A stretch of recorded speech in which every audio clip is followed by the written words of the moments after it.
Welcome, Nation, to yet another episode of Rogue Nation, episode 36. So if you've held out this long, we're not going to get much better.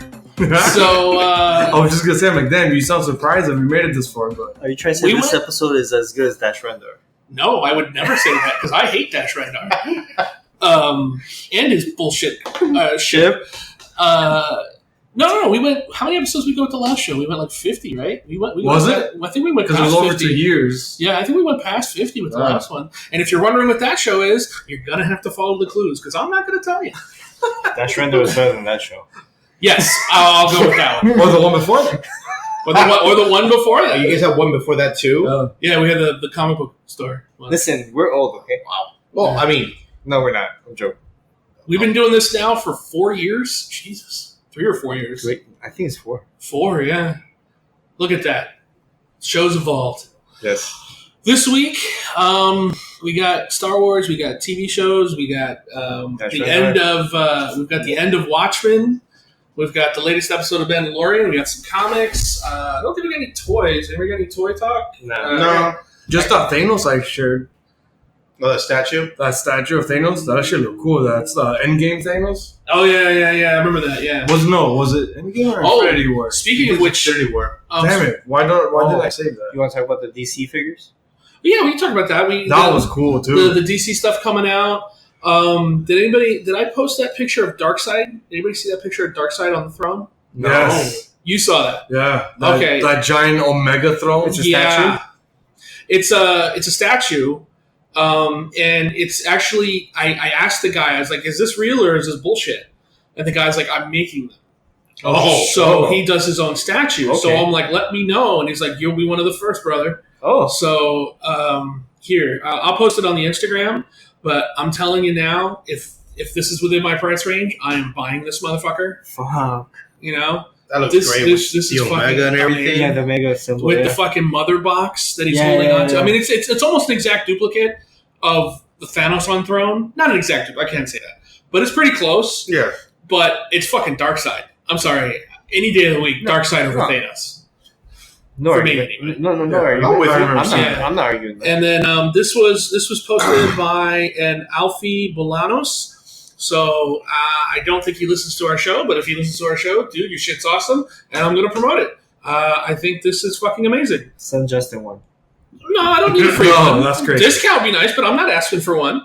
But no, Alfie, if this is his shit, this is his stuff, I should say. It's a 1/4 scale statue, so it's going to be fucking huge. Massive. Like the size of my Superman. Well, my Superman's a 1/3. But still, it's going to be fucking huge. Yeah. And of all the Darkseid statues, there's only one other one that I really want, and that's the first Sideshow one. But I would take this one over that one any fucking day. Yeah, because the throne is sick. It's amazing, this fucking statue. Is fucking So the Thanos one I mentioned at the top is in Endgame, because he has the Iron Man gauntlet with the stones. Oh. Yeah. You're right. Yeah, to go back to our chat to remember. That's cool. It does come with his sword, because it's the Endgame one, so it's the double-bladed sword. This is the Iron Studio? No, this is the Art Scale. Yeah. No, this is Iron Studios. Iron, yeah. Yeah, Iron Studios, yeah. So these are 1/10 then. Mm-hmm. Yeah, so a little smaller than the 1/4, but still. No, they're amazing. Fairly nice, because Yeah. it's super detailed. Yeah, that shit's awesome. I don't know why it's called Thanos Black Order Deluxe. I don't know why it's called that. It's probably It should be Thanos Endgame, but whatever. Maybe they can't use the Endgame name. Right?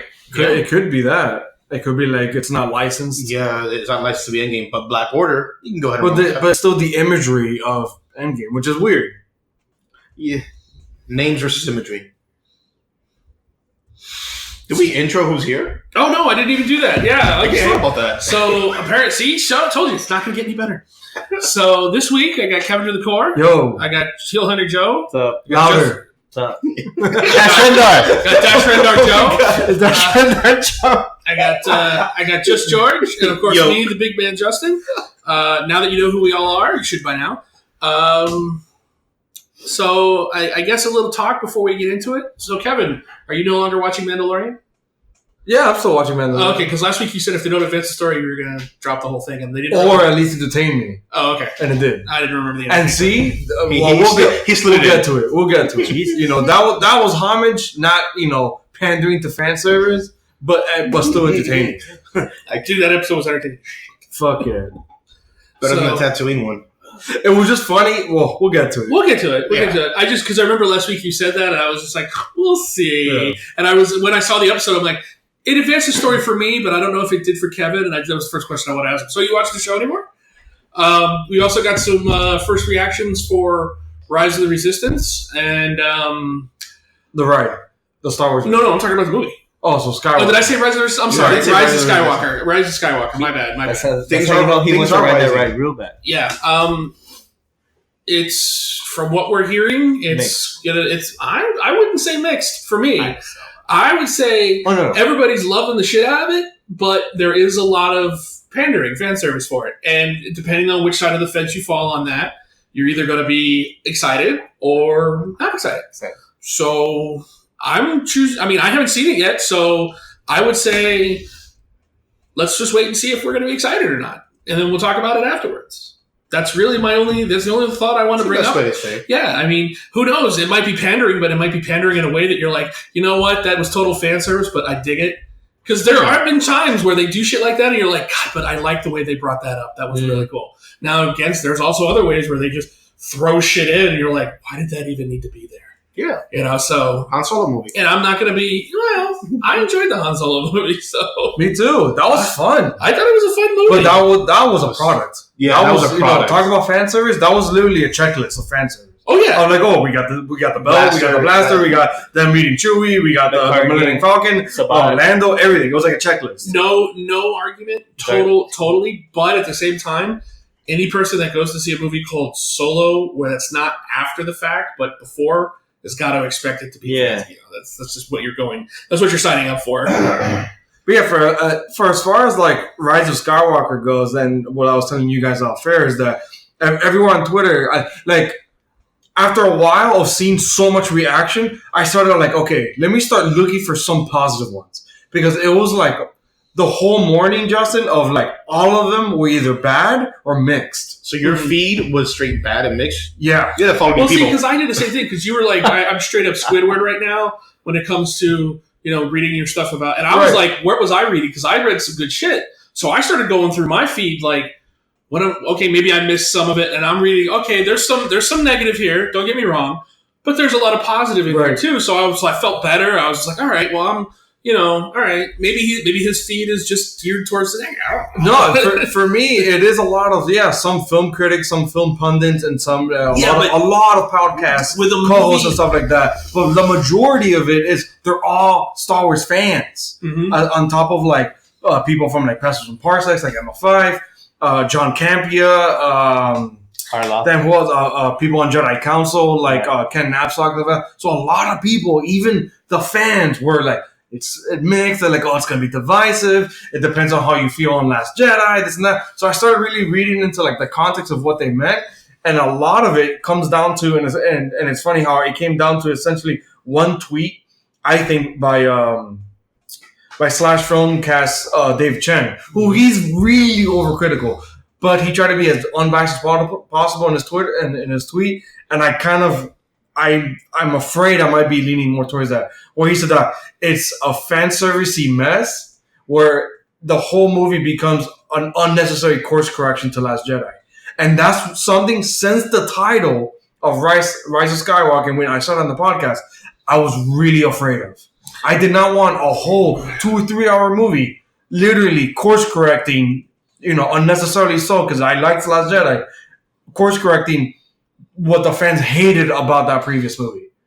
Well, I mean, as in terms of that, I could say that is not unexpected for me, because there was such a huge backlash.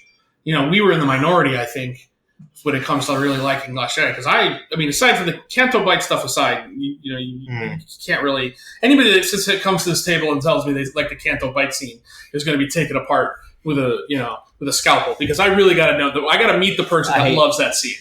That scene sucks. Yeah. So, but that is the Canto Bight. The casino. Oh, the entire sequence. That's not even the scene. Yeah, right. Even me. It's funny, mind you. I could defend that movie. That entire sequence is completely unnecessary. Yeah, 100%. So that aside, I really, really liked some of the points they brought up for Last Jedi, and it seems like I've even read stuff from J.J. Abrams where he's even not happy with some of the points that I liked about that. Like, I love the randomness that they brought into it. Like they were saying, the Force is random, and you don't have to be part of a legacy. You don't have to be a Skywalker. I love that. Well, that was something from the prequel. That's why I don't understand fans. That's something from the prequels. Yeah. How else would a Jedi Order be formed if it's only by bloodline? That makes no fucking sense. Why would they need to go find Jedi if it's right. bloodline? It works like mutants on Earth with like the X-Men. So, but Charles has to go out and find who has these powers. But I read an interview where Abrams was saying that was one of the things he wasn't happy with was the randomness of Last Jedi, and I was like, God, if he's going to course correct that, that's going to really hurt me. And then that's overall the main consensus. Whether they again, my Twitter feed, whether they liked the movie, were mixed on it, or didn't like it, the main consensus is it is a course correction to Last Jedi, and I don't want a movie to be that. To me, that's not a movie. Yeah, if you're fixing previous problems, then you're not a movie. But here's the thing: I will say to fixing previous problems, though. You can fix previous problems and still be a movie, though. Because even in the ones that I read where people were like, it's fan service, they're still saying, yes, it's fan service, but it's fun. It's fun, that's and you're going to cry, and it's got its moment. You know, look, people are crazy. Everybody's crazy. And there's an ass for every seat. So there's going to be somebody that's going to fit into, when you start thinking negatively about something, you're automatically going to go down a file and just see all the negatives. It's just like when you think positively about something, you're going to start seeing the positives. With a movie like this, which I feel is immune to a lot of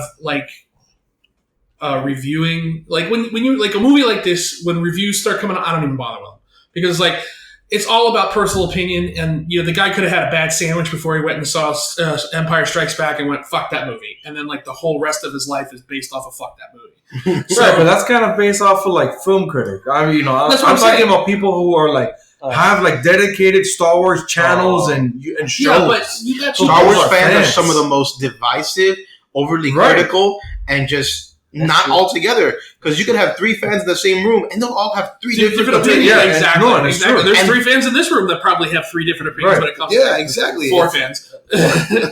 But he said 3. I was keeping the 3. But what I'm saying is, it's like you can't sit there and read that stuff and go, oh, I'm going to agree with this person. You don't know that until you go see it yourself, because what he finds like we were just talking about this about that chick on Collider.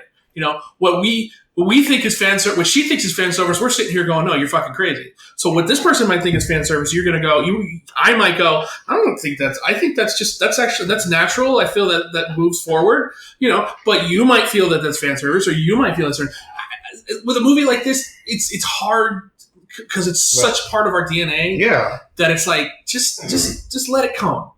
We're going to have the after conversation. We're going to have the moment where we're sitting there going, no, this is what I think. No, this is what you think. No, and they're all valid opinions. Breakdown. And we're all going to have this, but I don't feel it's necessary at the beginning, 2 days, especially 2 days before the movie comes out, to kind of put yourself in a hole going, I don't know about this. It's still at the end of the day fucking Star Wars. As much as I don't like the prequels, I still find a way to categorize them and go, they're still Star Wars, so they're still close to my heart. They're still a ride. It's all about the adventure. Yeah, they still bring me valuable information that I find valuable. So at the end of the day, we just gotta, let's roll with it, see what happens, then we'll have the conversation. And that's what I'm saying to the listener too. If you feel like you're getting a little upset about what you're hearing about this movie, don't do that. Don't do that to yourself. Just wait for the movie, see the movie, make a decision, and then if you want to start agreeing with these people, then you have a valid reason to agree with these people. But at this point, we don't even know what they're talking about. Right. Like I said, these people could have gone in, had the popcorn was shit, and they were like, fuck this movie. So who knows? And now we're hearing they're taking screenshots of the movie too. It's like that's what I'm avoiding. Then Joe's like, don't they take your fucking phone away when you go see a movie like this? They took screenshots and actual video. That's crazy. Yeah. I'm like, what? I went to a pre-screening of Sin City years ago. They made me put my phone in a Ziploc bag and leave it in the lobby. Yeah. But these are people Disney invited. fuck? Who the hell did this like the people, like I said, like Pencils and Parsecs, Jedi Council, Rule of Two, shit like that. These people should fucking Collider Video. No, I think they're going to find out who the fuck did it. Yeah, but I'm saying these people should fucking know better. Oh, yeah. This is bullshit. They're probably friends of people who are invited. You're gonna always bring a plus one or something. Because when you're invited, you have plus ones. So, and those people are probably the ones that just like, but the people, be cool. Yeah, but you can't. Even the people who are like, who know better should be like, what the fuck are you doing? Right. I brought you here, you're embarrassing me. A lot of people don't want to be that person. No, you have to be that. I agree to that, but a lot of people don't. Kevin's my boy. I bring him out to my shit, and he starts to embarrass me. Believe me, I'm gonna call his ass out on it. What the fuck are you doing? Come on, man. But I know he wouldn't do that. No, fuck no. Don't bring a person that you're unsure about as your plus one. I didn't see, but they said they recorded almost 30 to 45 minutes. That's insane. And they put it on Reddit. That's insane. I'm like, who the fuck? So now I gotta avoid all social media. No, they're gonna keep. It's gonna be posted everywhere. Right, they already started. In the comment thread, it's gonna be like, "Hey, so you see the cat meme about?" And then there's a spoiler. Today, on a bunch of Star Wars shows, they cut on YouTube. They cut the comments because they didn't want people putting spoilers. Of course, in the comments. You have to. So as of this week, you have to disable comments now. Yeah, you can't because people are just like, no. I just. Me being the oldest person on this podcast, it just makes me laugh that this is the world we've come to. Right. You know? It's a world of trolls. 100%. Trolls and bad apples. When you were younger, the worst you had to worry about was some stupid idiot reviewing a movie and accidentally leaving a spoiler in a magazine interview or something, and you're like, oh, and you wouldn't even know it until the movie came out because nobody would sit there and go, oh, that's a spoiler. So you would go through the movie and go, that son of a bitch spoiled that motherfucker. Now it's just like you have to avoid your computer. You have to avoid your phone. And your phone. No, your social life. Yeah, friends. No. Because God forbid they share a meme and you're not like in the know and fuck. God and we have friends who don't care for the movie or spoilers, so they'll share memes that are about it, not even knowing what they're referencing, and then me and Kevin will see it and be like, "You son asshole. of a bitch, asshole." Yeah, but that's the worst part. Is like not knowing the context and still sharing it. Yeah, because then your mind wanders and you start going, oh shit, okay, so that could be this or that could be this. Right. And then you start figuring it out and you're like, stop it. All right, so that's enough Star Wars talk for now. We got enough. We got comics and stuff to talk about. We got enough. Do we want to talk about more solicitations? Because there's a lot more March stuff that came out. Like what? What do you want to talk about? That's why I was like, I'm asking about. I'd rather get to like the reviews at the end of the. Yeah, let's just get to the reviews. I mean, there's a whole bunch of shit coming out tomorrow. Tomorrow or on Wednesday, as it were. A lot, but I don't have it offhand. I mean, I can look it up while one person's reviewing, and we can talk about it at the end. But for now, George. No, I did that to you once before, and you weren't ready.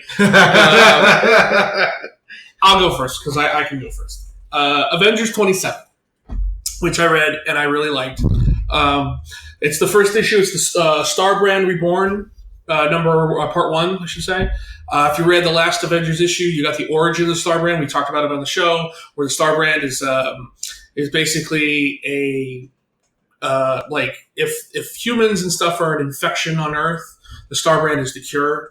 It was a comet that the Earth pulled out of the sky, and it was to defend the planet. Mm-hmm. In this issue, the Avengers 27, this brings us back to present day, because remember that last story was a million plus years ago. This brings us back to present day, and it has Cap pulling everybody together to go into space. Before that, though, you find the Gladiator, who is now the Magistra of the Shi'ar Empire. He's on a what is it called? It's like a prison system. Prison system, but it's like a galaxy. Yeah, like a whole galaxy, and every planet is like a prison planet. And there's something going on the planet, and he's being brought in to figure out what's going on. There's Brood there, and he briefly interacts with the Brood because it actually infected one of his people. For Georgian listeners, the Brood is kind of like Marvel's equivalent of like a xenomorph. Yeah. Yeah, if you get infected by a Brood, you become a Brood. So, and that's one of the things you said you didn't like. I don't really care for him, but in this context, because I don't really care for him in the X-Men world, but in this context, it works, so I'm okay with it. Yeah, like zombies. Yeah, that definitely looks like a xenomorph. If you haven't watched, just a side note, if you haven't watched the 90s X-Men animated series, there's a great episode where they introduce the Brood, and everybody starts getting infected, including Wolverine. Wolverine's healing factor actually makes it so he doesn't change. Yay! This is cool. It's a cool scene. Seeing him standing on the side of a cliff trying to turn into a brood and his healing factor is helping him. Wolverine is just so OP with his healing factor. It's like, oh, here's a special virus that kills on mutants. Wolverine heals it. Now spread the cure out. Yeah, but he's never done that, though. Right. No, but you could. No, because his beating power is that it is blood. Wasn't it just bone marrow? Same difference? No? Well, it depends on what you watch. Well, the bones. If you watch that one movie, then yeah, it's in his bone marrow. But you can't get to the bone marrow because it's covered. Well, that's what the movie was. The Wolverine is what we're. The Wolverine. Do not bring that movie up here. Blasphemy. I like it. Anyway, get out. Oh, you can have Dash Rendar, but I can't have the Wolverine. So something happens, and a distress call is sent out. Cap picks it up, and he starts putting the team together to go out in space. Blade, Ghost Rider, Black Widow. And I will say the return of McGinnis on the art, beautiful art. Yeah. Captain Marvel, She-Hulk. McGinnis hasn't been since during the Celestial run. Yeah. And then with this one, Thor's going with him. The Black Panther's staying behind because he's trying to figure out what happened to Tony. Right. If you're reading, Tony's in the past now because he went into that cave in Wakanda. So they fly out, and this book does jumps. It has jumps in time because they fly out to go to the ship, and then the next thing you know, because it's all actually I should rephrase that. It's not jumps in time because the book actually starts out with 6 days ago, and then when Cap's putting the team together, it's 5 days ago. So after that, there's a day in between Gladiator showing up on the prison world, and then the stress call going out and Cap getting the stress call. When we finally come to now, the ship that they fly out in has been captured, and they're trying to defend themselves against all these people trying to capture the ship. And they've lost 2 people as well. Because they refer to it as we need to figure out what we're going to do about the 2 people. No, it's 3. 3 or 2? I thought it was 3. 2. Robbie's missing with Black Widow, and I want to say... I can't remember who else was with them. But I know Thor, and we don't know yet. I'm getting to the Thor thing here. Yeah. So the big thing though is they're dealing with the fact that Thor has been infected by a brood. Oh. And he's changing. Oh fuck. And the thing that's really cool is that he keeps holding the hammer, and he's like, I have to hold the hammer. If I hold the hammer, I'm worthy. If I'm worthy, I'm not a brood. Yeah. And he keeps talking to himself, repeating that. Because he can feel himself changing, so he's trying to keep himself calm. He's like, I got to keep holding the hammer. If I hold the hammer, I'm still worthy. I'm still worthy. I'm not a brood. But She-Hulk is there because she's fighting off, because they fought off War Scrolls, Dire Wraiths, some Badoon, but for some reason Captain Marvel's got the Starjammer. Wow! Yeah. What? Yeah. She went off. That was one of the. She went off. Yeah. She went off to go find another ship to rescue Cap and Thor and She-Hulk. Because their ship's been captured. So she ends up there with the Starjammer ship. Yeah, but why? None of the Starjammers are on the ship. She's just got the ship, and she's reverted back to her what's it called? Binary form. So her hair's on fire. And then while this is going on, Thor finally drops the hammer, and he's no longer worthy. So he starts going to attack Cap. He's full brood. He's full brood now. Damn. Because he's like, because Cap's trying to make him feel better. He's like, remember, you're the strongest of the galaxy, whatever. And that's when he drops the hammer. He's like, right, I'm the strongest brood in the galaxy. And he starts attacking Cap. But then you get the meanwhile where the 2 people they lost, which was Black Widow and Ghost Rider, and they're using the and Blade. Blade was with them. Blade, that was the third one. Blade is actually being affected. They're driving away from a sun. He's like, well, he's a daywalker. Why would he be affected? But apparently the red sun in this system affects him, so they're trying to get away from it. But while they're trying to get away, they're being chased by the Silver Surfer. Nice. Dang. Black Silver, Dark Silver. Because this is after Silver Surfer Black. Because in the next issue, it's called The Three Heralds. Because Terrax and Firelord and Silver Surfer have been brought back together by Galactus to find the Star Brand. Nice. Oh, sweet. So I really dug this issue. I just wanted to give people a little bit of an overview. The artwork's great. It's a good read. Beautiful. It's totally worth your time. But the cool stuff like Thor turning into a brood, and then the end with Silver Surfer, totally worth the read. So, Avengers 27, very good book. I can slide in next. Okay, George, New Mutants. So number 3. New Mutants number 3. I've been keeping up with it just so that way we have some more information, just in case it actually ties in to the whole X universe that we have going on right now. You know, they went off into space. Well, some of them, like you were saying previously, there are other New Mutants who weren't a part of that group, and those are the ones we pretty much get to talk about now. So you have Armor and Glob, which I never knew Glob existed. I never heard of this mutant. Yeah, he's been around for a while. Yeah, I had never seen him. He's pretty interesting that it's just a big glob. But essentially, they're talking about how there are people missing in Krakoa. There are mutants who aren't here, and Armor's kind of sad and depressed about it. And she kind of makes this mission to figure out who's not here from her old crew, right, and try to get them back. So she goes to Sage, and Sage is like, yeah, I don't have more important things to do than to help you. So after spending some time with her and finding out that Beak, and I think she said, "Get the fuck out of here! Beak is in this. Beak is in this. No way." Yes, Beak is in this, as well as Joe. Do you remember Beak from the Grant Morrison run? Vaguely. Remember, I don't really follow the when he comes up, I'll show you a picture. You'll instantly remember him. He's from the Grant Morrison run, New X-Men. Oh, Jesus. When they literally revamped the X-Men, their suits, the geopolitical landscape for them and stuff like that. It was fucking crazy. And Beak was a chicken-headed looking boy. Yeah, that's exactly what he was. He's a man now. That's funny. Yeah, because it's been years. It's been a long time. So Armor is like, okay, I figured out why Beak isn't here, and his wife, which I forgot what her name is. Angel. It's another angel, another winged character. Yeah, that's funny. And you're like, okay, I figured it out. Let's go ahead and start figuring out how to get them back over here. They don't tell you exactly why they're missing, but she goes to Sunspot's room to go talk to him. And guess who's there? The person you've been complaining about not being on the team. Boom Boom. Boom Boom. So Boom Boom's there in his room being all like... Well, I've been mainly complaining about Armor because I like Armor. You've been complaining about Boom Boom because you like saying the name. It is a funny name. So she's in the room for Sunspot, crying, weeping, and she's like, hey, can I help you? Is there an adventure? Can we do something? They left left us here. I'm bored. I need an adventure. Are we going to go fight someone? Death cult, mutant haters. Come on, let's go do something. Is that dead on? That's exactly how she speaks. Dude, no. The bubbles are just filled with text of her going off and rant, and I'm just like, wow, I like her. It's like Flash. A little bit, yeah. So she's like, yeah, you can help me out because I came here for Sunspot. He worked with the plants and everything. Can you go get this plant for me? She's like, really, a plant? This is what you're asking me for?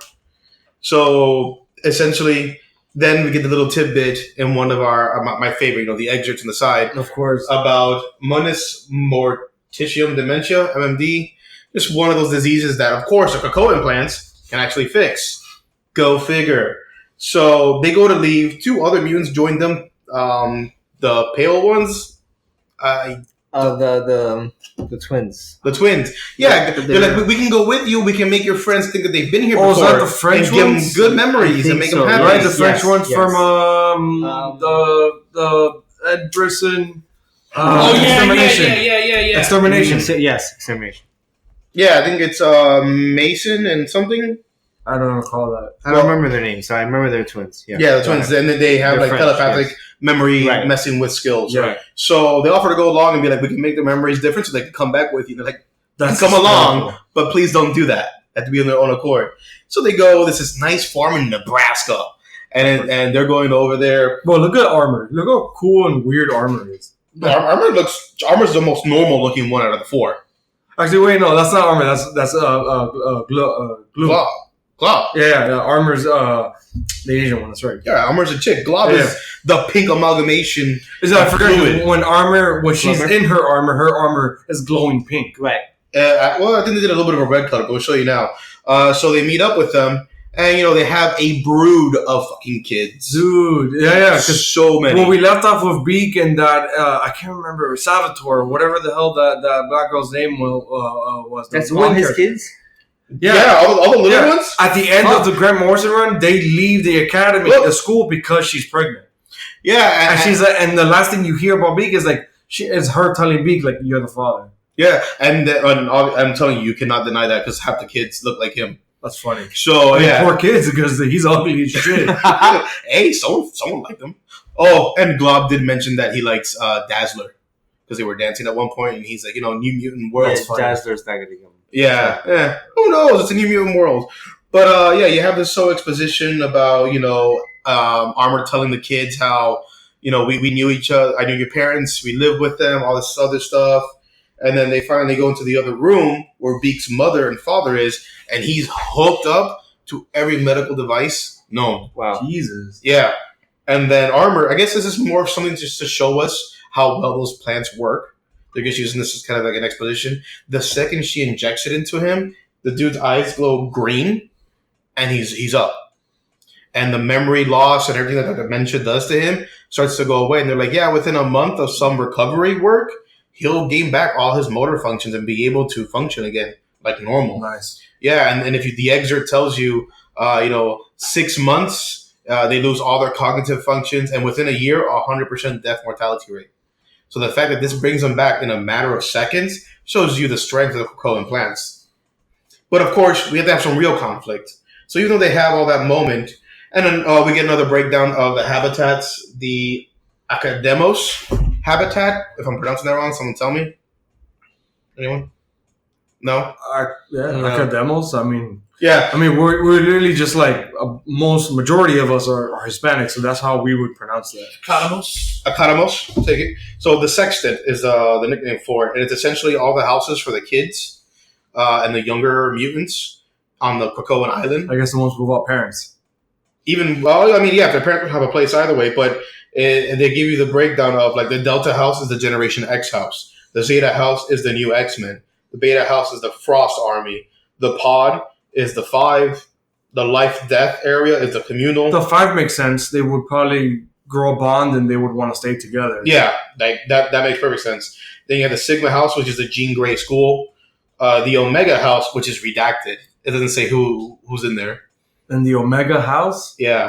It might be a bunch of Omega kids. Exactly. And then you have the Alpha house, which is the New Mutants. So you kind of have all sectioned off, but it tells you how the school system there is not really teacher-student, kind of like Xavier Institute. It's more everyone's a student, everyone's a teacher. Everyone comes together to learn new things. Yeah.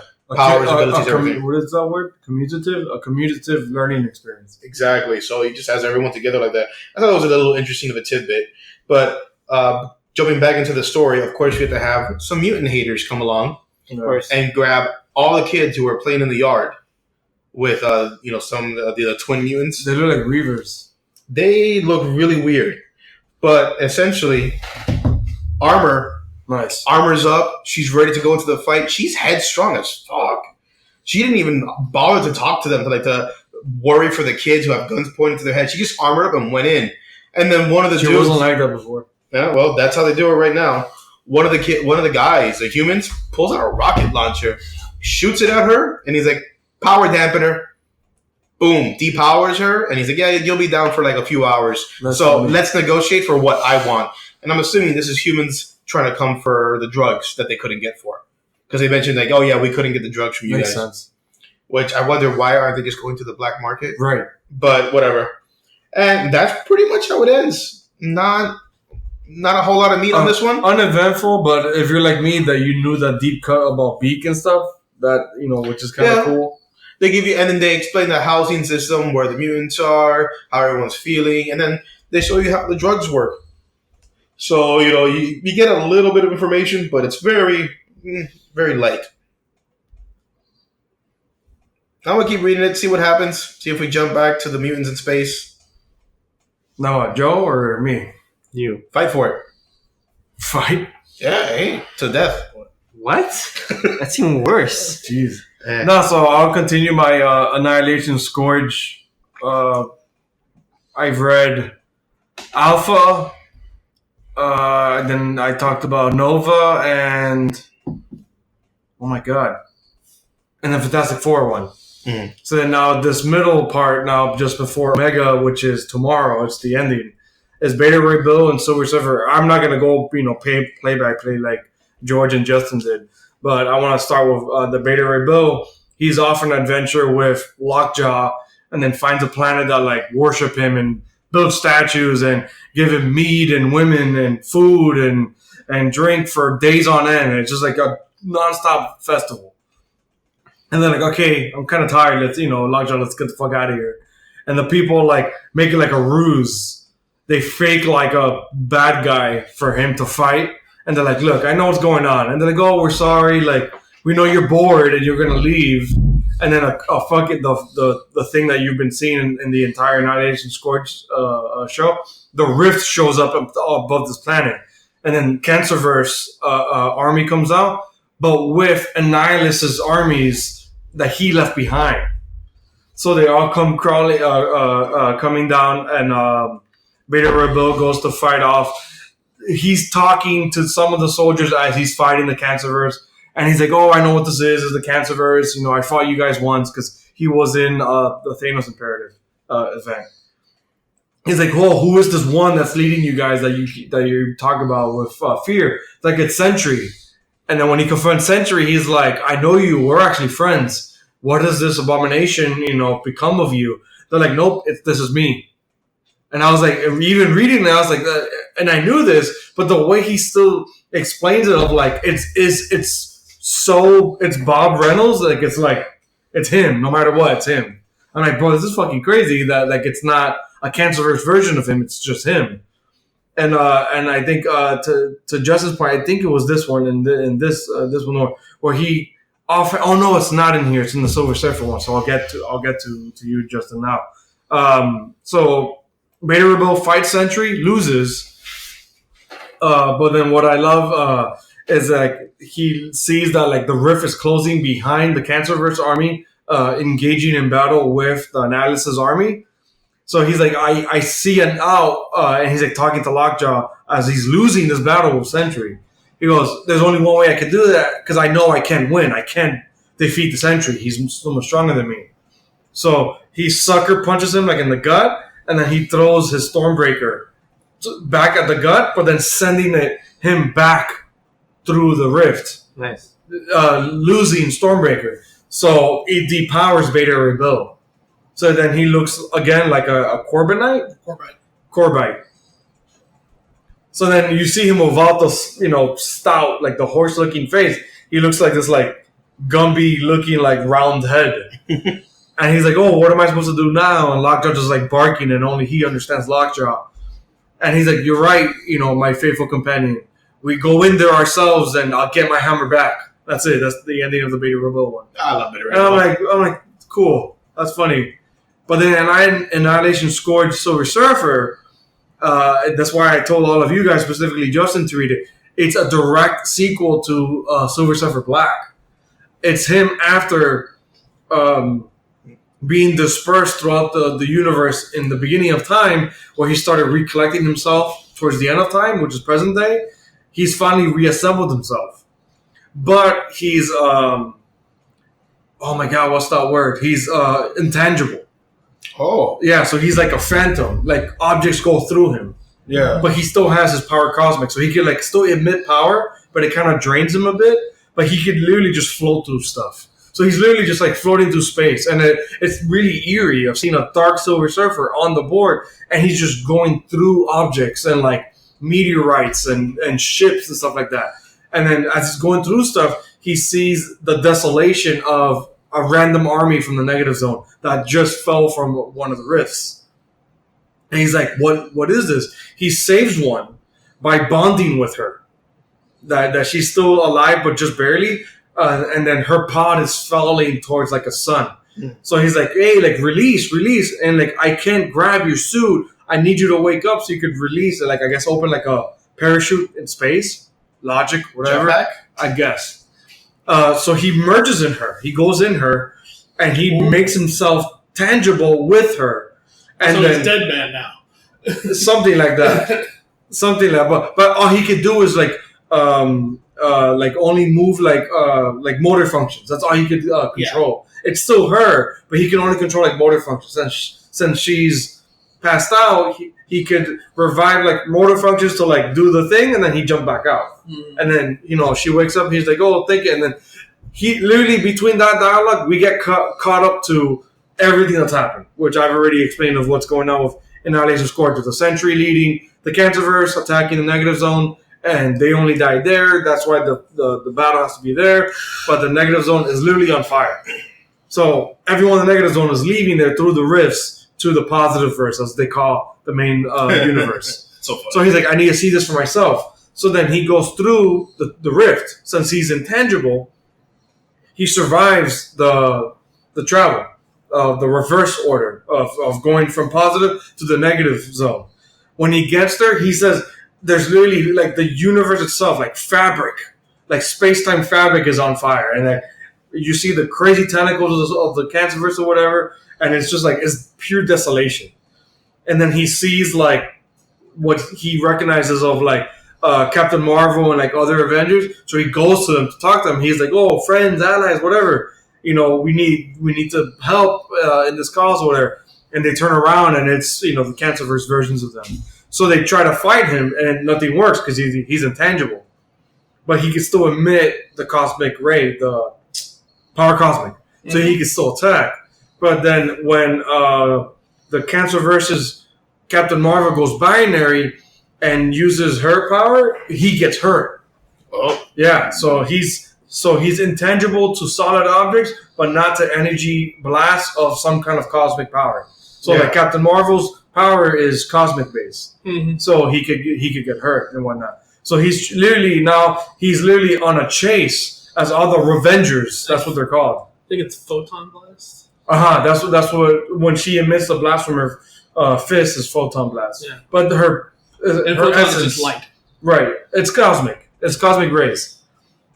So the Cancerverse's version of the Avengers is called the Revengers. They're literally chasing this intangible Silver Surfer throughout the, you know, negative zone that's on fire. He loses them because they stop following him.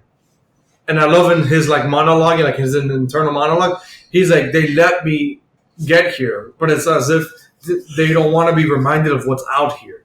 And it's like the wording is really strange, as if he's about to find something that they don't want to find, but you know, like that they also want to stay away from. And then it's Bob Reynolds separated from Century on a meteorite in this giant meteor shower that's just floating like in debris, and he's stuck in this meteor because he has no powers. How he's breathing, I have no fucking clue. But it's Bob Reynolds, Robert Reynolds, and he's like, you know, leave me alone, Surfer. Herald of Galactus, leave me alone. I just want to be left here to die. This is all my fault. And he's like, Bob Reynolds is like, I know you. You're the Sentry. You just fly off. And he goes, I can't. And he tells him, again, everything that we already know. But he's like, this is Reed's doing. This is Reed's doing? Yeah, he's like, this is Reed's doing. This is Reed's fault. He couldn't help me. Oh, that's right. And he told him. Right. And he sent me to the Cancerverse to be able to separate the Void, so the Void can become a part of the Cancerverse, and then I can leave. And Surfer's like, well, obviously something wrong happened. He goes, yeah, no shit. Yeah. No. He goes, what happened instead was I got separated from Sentry. Sentry became somehow corrupted or influenced by the Cancerverse, and then now is leading them. Like, so there's steps missing. He doesn't know the whole story. He's like, now all of a sudden, he's leading the Cancerverse and making his way back to the positive. But then, since there's no gateway to the positive universe from the Cancerverse, they're going through rifts to the negative zone. And there's gateways in the negative zone that Nihilus has to the positive universe. Good old Nihilus. And then it ends with Silver Surfer's like, okay, like we have to go get allies, but I can't do much because I'm intangible. And Bob is like, well, I can't do anything because I have no powers. He goes, okay, I recently learned what I could do. Just be calm. And he goes, oh, like, what the fuck are you doing? And then there's like panels of them morphing into each other. And it's like super trippy. It's like, it reminds me, it's very reminiscent of Silver Surfer Black. It gets like really trippy because you see like half Silver Surfer and like Bob Reynolds screaming in like another panel, but like on a different angle of the face. Yeah. And like the hands are like above each other, but then the rest of the arm is like one. It's like really freaky. He's like help me. He's like this is extremely difficult, more easier if you were unconscious. Like what happened with the alien chick in the beginning. He's freaking out. Right. So then they merge, and then it becomes this like amalgamation of Bob Reynolds Sentry with Silver Surfer. So it's Silver Surfer. So this dark looking silver being on a board, but then with the long hair that Sentry has, or a cape out of nowhere. Because Bob Reynolds didn't have a cape. Capes are cool. Yeah, but Sentry does. Yeah, but Sentry does. And then Bob Reynolds has short hair. So that's another thing. I don't know where the long hair come from, but whatever.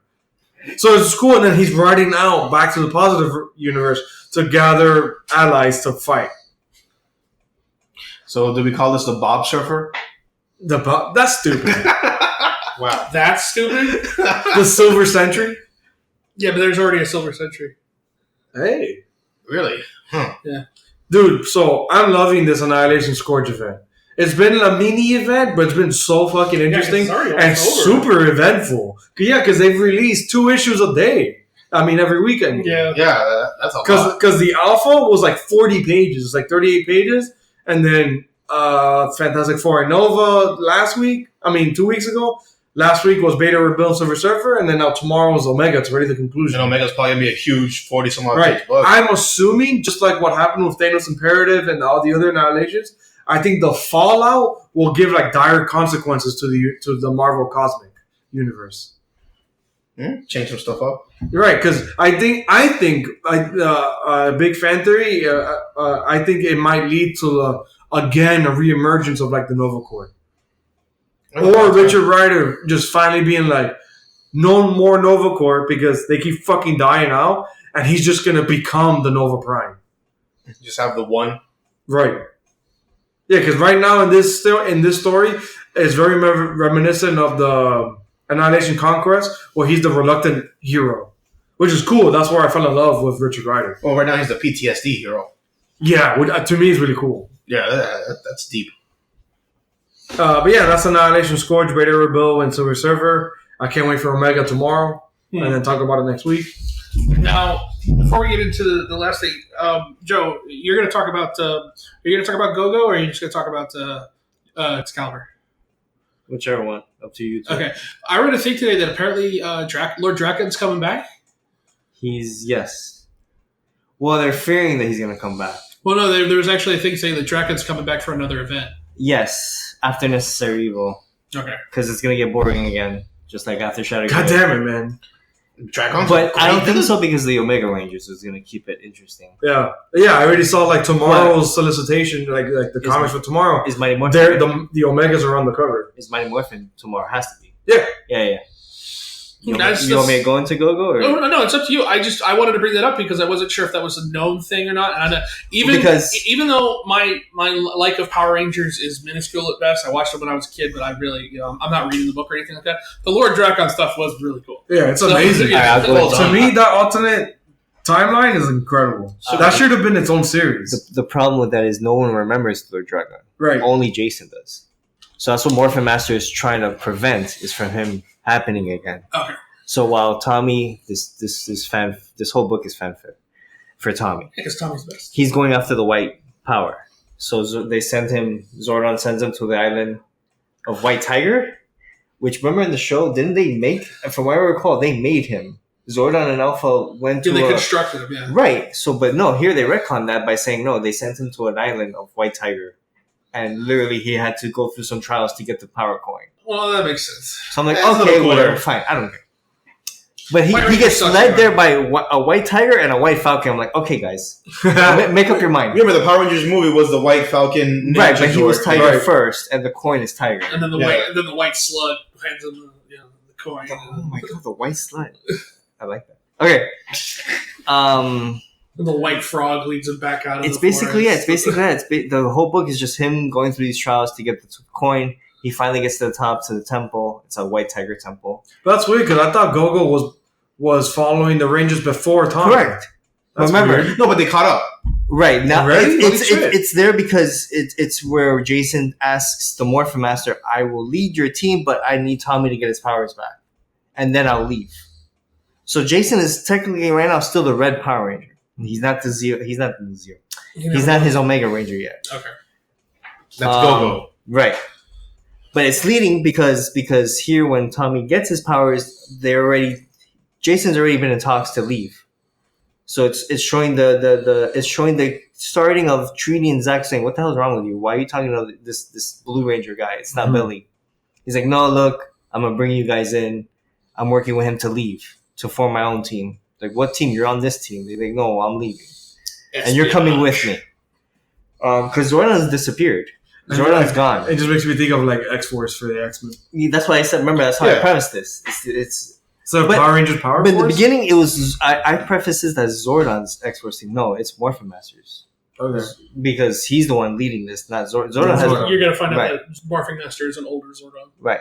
So when Tommy gets to the top of this, that'll be cool. Time travel. I don't like time travel. Hey, the grid gives time travel powers. That is true. Or even weirder, it's Alpha. Oh, it's Alpha. Leave, Kevin. Alpha in the future. No, leave. No. Leave. Sorry. Alpha 5, Alpha 6, Alpha 12. 12. 187. What's protecting the coin? Oh my god, like DC with Brainiac. Oh god. What's protecting the coin is Saba, the sword. Yeah. Exactly. Wait, just floating, talking. Yeah. Oh my god, get so the fuck out of here! obnoxious. I was so playing around. He talks to him. So he has to fight the sword while it's floating in front of him? Correct. He's fighting the sword. This might as well be a cartoon.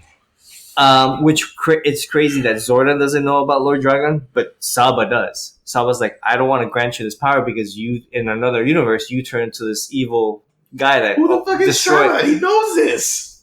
Whatever.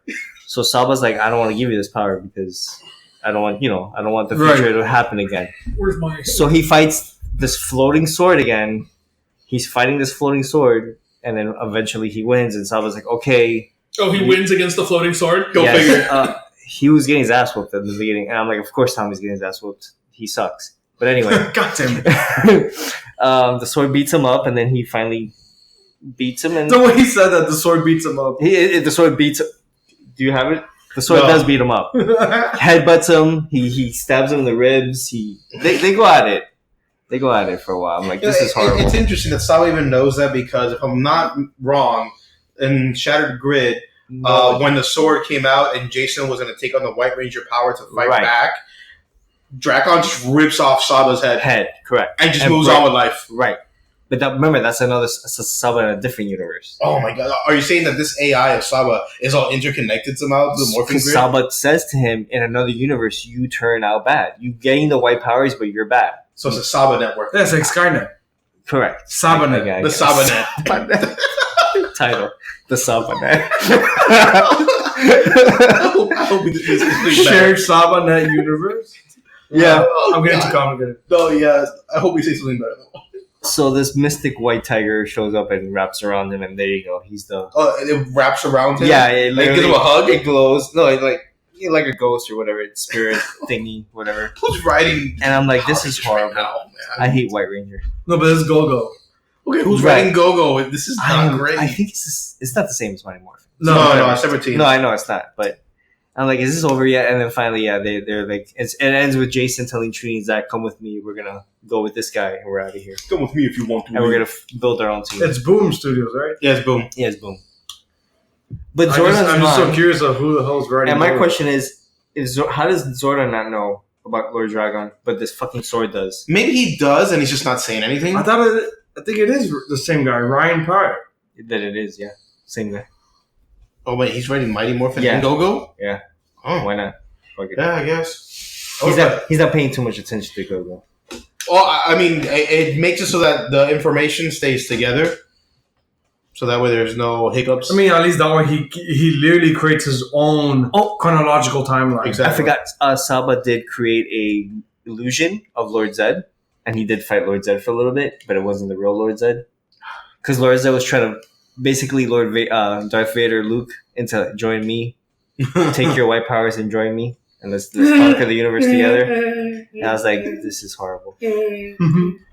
Oh, white powers and join. Yeah. He was like corrupted and join me, and we'll take over the universe. I was like, this is no, we don't want this. All I can say to that is like, be right back. Let me know when Draken is here. No. Oh, just when it picks up again. Yeah. No. It's on a downswing. I just want to read the Omega Rangers. I really don't care about. Omega Rangers in their own book of Black Ops things that they do. Right. Yes. And make it like super secret. Cool, man. 100%. But then Mighty Morphin and Go-Go will fail. Yeah. Nobody will read it. I think Go-Go should finally phase out, considering where. Well, isn't it ending on 30 or something Correct. like that? I think in May or March, something like that. Okay, good. So at least it's gonna. Wow, that's a long time from now. But at least it's gonna phase out. Issues. Right. This is 26 that Joe's talking about. Okay, right. But it's gonna phase out like it should, and then you'll have Mighty Morphin, then let's have Omega Rangers. Secret Files. Dude, I would have loved a spin-off series of just the Lord Dragon world. Dragon taking over, coming to power. Right. Well, the whole history of that. Chasing down the Power Rangers. I think we're getting there because he is going to come back. I would love Right, but I want a series of just the history of just that timeline. Yeah. Of him going against the rebellion, thinking that he's right in doing all of this, building those armies of Rangers that he does, the centuries. That'd be great. I'd be down. Missed opportunity. Bring Dan Mora back for the artwork. What if you get that in this book of a different Lord Dragon doing it? Nah, but what would be the point of getting into that history again? That's true. I'm just saying. Hey, I agree with you though. As long as it gets told. No. Boom Studios, get on that. I know you're not listening, but someone should be. Someone is listening. Someone tweet him. But that's a go-go. It needs to go-go. I like that. And Excalibur that you wanted to briefly talk about? Excalibur was great. Because really? Yes. I'm staying on Excalibur. Fallen Angels. That book is boring. Yeah, Fallen Angels, they get a little bit boring. So what, the magic got better? So, magic. Well, yes, because it alludes to what me and Justin were fearing. Apocalypse does have a plan. God, he's funny. I mean, it's no one is shocked. I am. He's not in it for the mutants. He's in it for himself. Man. They're going to... Remember, they have to fix Rogue. So they have Rogue. Yeah, because she's Sleeping Beauty right now. She's Sleeping Beauty on the boat, and they're going to her light tower. Remember, Captain Britain has a light tower? A lighthouse, excuse me. Okay. Each one, whatever. So she's heading there. But it was destroyed on that island by a group that they didn't know in the beginning, but this group was once led by Apocalypse. It's like just like on the other island, wasn't it a bunch of horsemen on that island? Mm-hmm. So now we have another island with Apocalypse people. I'm like, okay, what is happening? The dude has a lot of people.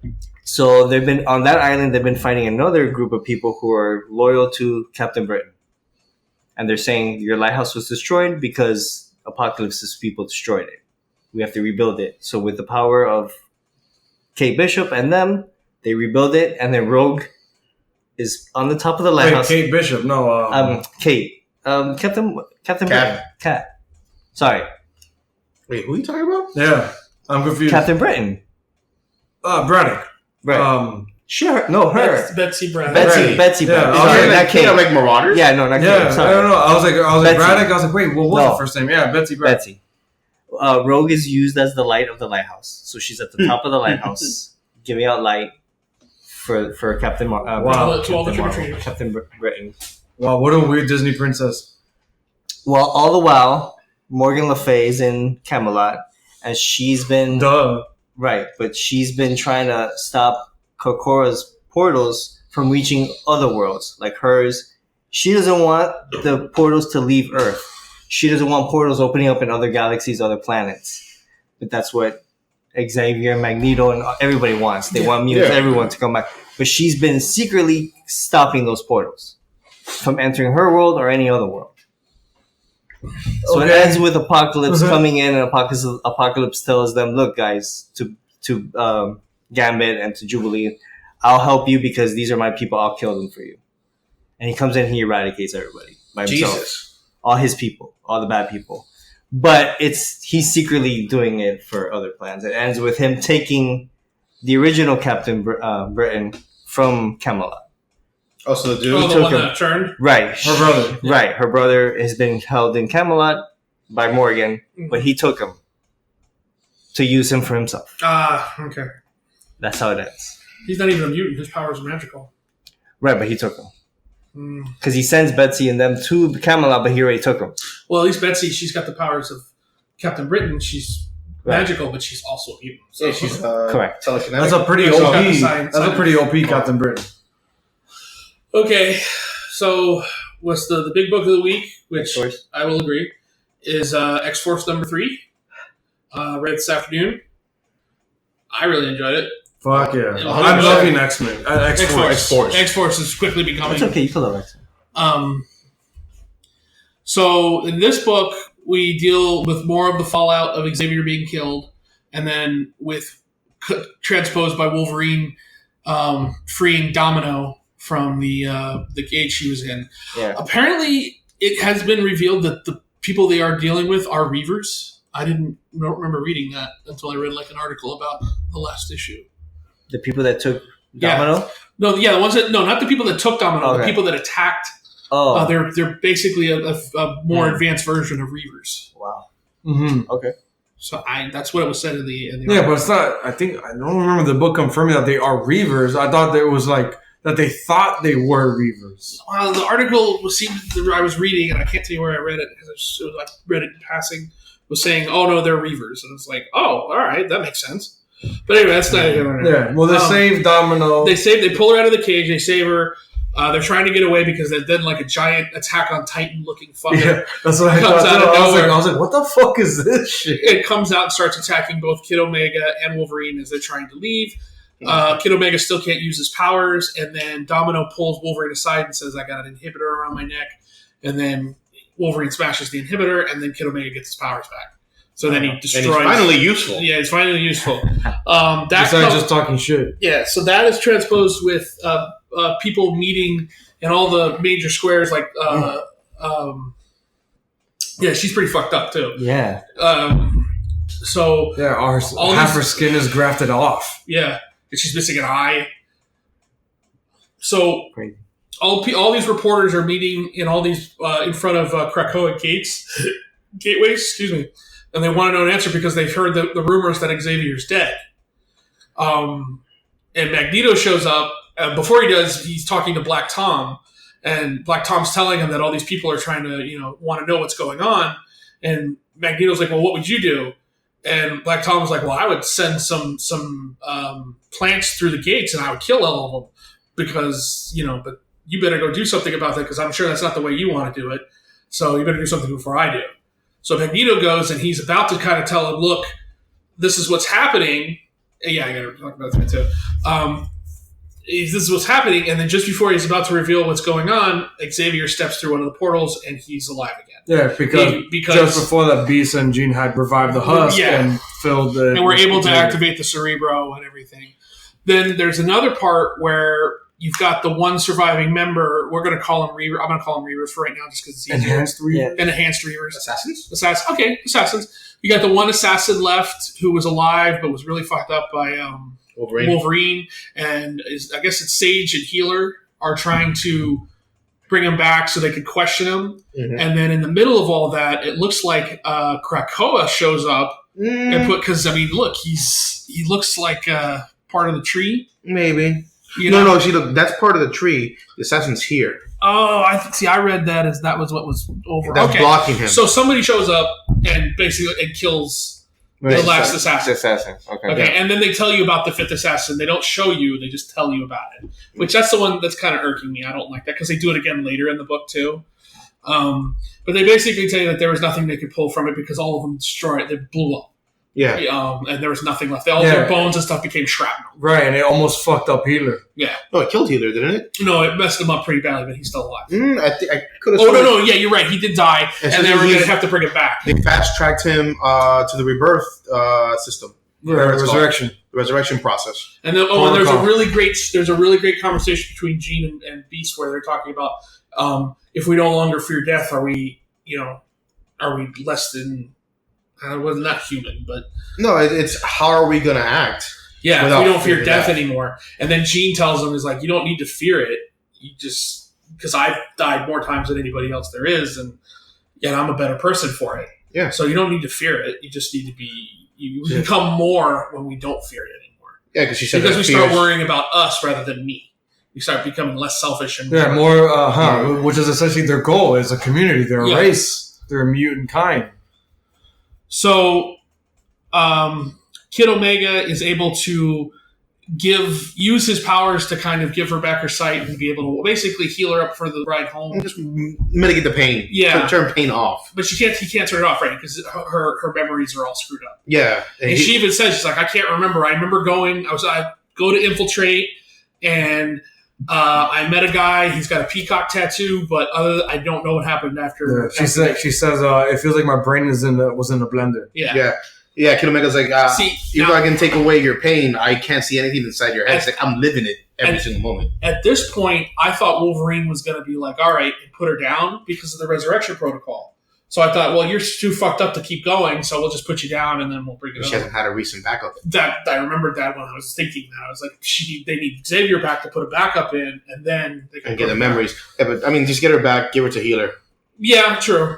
So they get ready. They're going to go through a portal, and then I love this. Domino's like, I don't think we should do that, and then it blows up. It's like, damn. Is it a portal? No. They want to go back into the facility to scrub it clean and figure out what's going on in there. God damn it! Am I reading this story? I think you're reading the wrong story. But no, yeah, because they want to go back in and figure out what's going on in the facility, get more information. All right. And just before they do that, she's like, I did read it in a hurry. And then she's like, yeah, lucky guess. And I'm like, I love Domino. Yeah, that's why I like that scene. Same, I read Excalibur. So you've got, after that happens, the flash forward. They flash forward and everybody's meeting behind a waterfall. Not everyone. Not everybody. But it's like half the Quiet Council plus. Yeah, but what I'm saying, all the people we've been dealing with in this book. Not even half. Like a super small portion. It's the X-Force people. It's Magneto, Sage, Marvel Girl, Beast, Xavier, Wolverine, Kid Omega, Domino. Domino, but she has this nice little wood graphite arm, leg, and glowing eye. Right, it's Krakoan, like a bunch of plants molded on her. Yeah, I guess to help the healing process. It's like super neosporin. Right. And this is where they're like, why are we here? Why are we, meeting here where the waterfall can muffle our voices? What's going on? And this is the formation of the X-Force, the Black Ops clandestine team, because they said, look, if they're going to hit us like this, we should respond in kind. And Xavier was like very reluctant about it. And then he says, to be my X-Force. I love it. Yeah. Super cool. Wow. This is the coolest Xavier I've ever seen. And then you get that transposed with the Peacock guy announcing what the leader of the mass. Who took Domino. Yeah, the who took Domino. Yeah, who announces what they're called, which is Zeno. Yep. And Zeno. Whatever you want to do. And he announces basically that they're going to fight them, they're going to fight them, but like through media and stuff like that. We're going to form hate groups. We're going to form hate groups on social media. We're going to support all this. We're going to do basically pump money into it. Yeah, and that's it. So the anti-mutant hysteria is going to be fueled, and then to kind of put them down to kind of. So this book really deals with the white power version of the X-Men. Well, not the X-Men, but the villains of the X-Men. Yeah, the villains of... which is awesome. Yeah, I like the racism, the against it, which is also touched on in New Mutants, so you can see all the parallels coming around. And this is that clandestine organization that helps facilitate the human techno-evolution. Uh-huh. Because... they're forcing their evolution. Yeah. Well, are we sure that this is aligned with the people who are sitting on near the sun? No, they're not necessarily aligned with them, but... Remember, in the Powers of 10, in the future, everyone advances.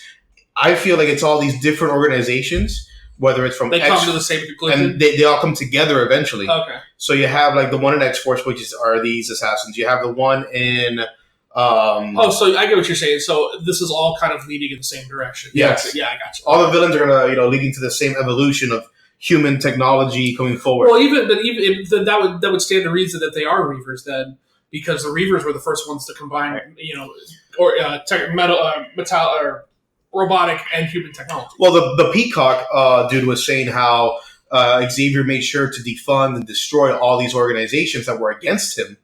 But we're coming, just like the mutants came together, we're coming together too. And we're going to make this. So it's an amalgamation of... Right, groups. It could be more than just Reavers. Yeah. And but I'm saying it could be the start, like the spark. The thing that pushed him in that direction. Exactly. And then in Fallen Angels, you have the technical side of it. But even still, they're still experimenting with non-robotic stuff because they even talk about... biological. They're biological because they even talk about the stuff that was in the bodies, like shivs hidden in the bone. They were made out of calcium. Yeah, and the ears that we talked about last time, the garrote wire and stuff. Because that's all stuff that you could go through metal detection. Yeah, I know, but it's not combining... robotics yet. It's not combining with machines. I'm not sure who's on Fallen Angels, but Fallen Angels is diving into the machine part. Okay. They're that I'm behind on Fallen Angels. So. Yeah, you're not missing much. I know, because you guys keep saying that. I'm like, God, I had such high hopes for that book. The thing is, it's super slow burn. And you're getting a lot of beautiful panels and Psylocke talking with like X-23 and like all this emotional assassin stuff. And then you have Nathan there doing cool shit, and it's just like, dude, I saw that from the first issue, and I was like, I am not here for that. Yeah, I know, but I see where they're going with it because APOC and the techno god person that was created and the overclock drug that they have and everything, this is going to become a big thing. And this is going to be part of the X-Men universe, and I see this. So I'm going to be on it. Yeah, but this is Fallen Angels is a limited series anyway. It's going to be replaced by something else. It's going to stop, and then Helios will pick up in March. Now, did anybody see the thing I posted about how all the the X-Men books are getting pushed back? Oh, yeah, I didn't see that. I read that. Yeah. Yeah, the X-Men books, I should say, are, I guess they're behind, so they're going to push all of them back. So all the ones that were going to be released are going to push back a couple of weeks. Right, interesting. Yeah. But X-Men, or all other ones. So it seemed to only refer to X-Men. So I mean, the timeline's going to be off. I mean, it happens with fucking Hickman every fucking book. Yeah. He's on a lot of books right now. That dude is always behind on any book that he's ever read. I mean, look what happened with Secret Wars. Yeah. We got the birth of the new universe before we saw the ending. Remember, he's always writing for the long haul. He doesn't write for the... Right. Well, one gripe I had about X-Force, though, just before we jump off of it, the cover is absolutely stunning. Jean with Cerebro on her head. Yeah, it's not in the book. Never seen in the book. Yeah. It's only implied because she revives or brings back... Yeah, and even then, she revives him while it's still floating behind her. Right. So it's like, dude, come on. Give us one scene of that. That would have been nice. There it is. The Cerebro sword. So this is the thing I'm starting to get annoyed by in these books. They give you a panel and they explain shit, but it seemingly some of it is seemingly really interesting. Right. And you're like, why are you just telling me this? Why are you showing me this? Because you got the fifth assassin part, which was talking about how they all exploded and it fucked up Healer and everything. I'm like, I would have liked to have seen that, you know? And then later you've got a whole thing about how Magneto gives him the sword that he made out of the first Cerebro helmet, and it's still pulsing with energy, information, everything, and Xavier puts it in his room, hangs it above his bed, and uses it as a reminder. And I'm like, I would have liked to have seen that scene between Magneto and Xavier. What the fuck is this? I think the reason why they're not illustrating these things for us is because it would push back the line to spend time in illustrating the couple of pages. It's a way to get information in without losing your page deadline. Exactly. So you only fit so many pages. It's bullshit. Anyway, I'm not taking it. I don't really care for it, but you can't do anything about it. Yeah. So I like X-Force. So tomorrow, X-Force, good book. Yeah. Wednesday the 18th, we got Marauders 4, Excalibur 4, New Mutants 4, X-Force 4, Fallen Angels 4. Tomorrow? All of that tomorrow? Yeah. Get the fuck out. That's what I was trying to tell you earlier. Holy shit. Yeah, dude, it's all the fours tomorrow pretty much. Yeah, a lot of shit's coming out tomorrow, but damn, I didn't know that's like 5 X books. I'll read Excalibur. 5. So essentially the rest of the list at the end of every X-Men book so far, that's the rest of the ones for this list. I mean, from what you said, I'm only on Marauders. You're on Marauders and X-Force. Oh, X-Force again tomorrow? Yep. Yeah. And then I'm on Marauders, X-Force, New Mutants. Shit, the first thing I'm reading is Marauders. Yeah, me too. I know. Well, it's the first one in the order as well. I'll read Excalibur. Yeah, let me know. Say that louder, Joey. Oh, sorry. I'll read Excalibur 4, X-Force 4, New Mutants, no. Yeah, I got you a New Mutants. And Marauders, of course. I'll let you know if New Mutants does anything interesting. Well, it's going to be the negotiations. So yeah, it's going to be boring. Oh, come on. Let's move on. We're already over the hour. We got to get to TV and movies. Yes, please. Okay, so the next thing, we're going to get into some TV movies. One thing I want to mention before we dive in is that there's a little bit of a milestone happening this weekend. Eddie Murphy is going to host SNL this weekend, the Saturday. 21st. Yeah. First time since he left the show in the 80s.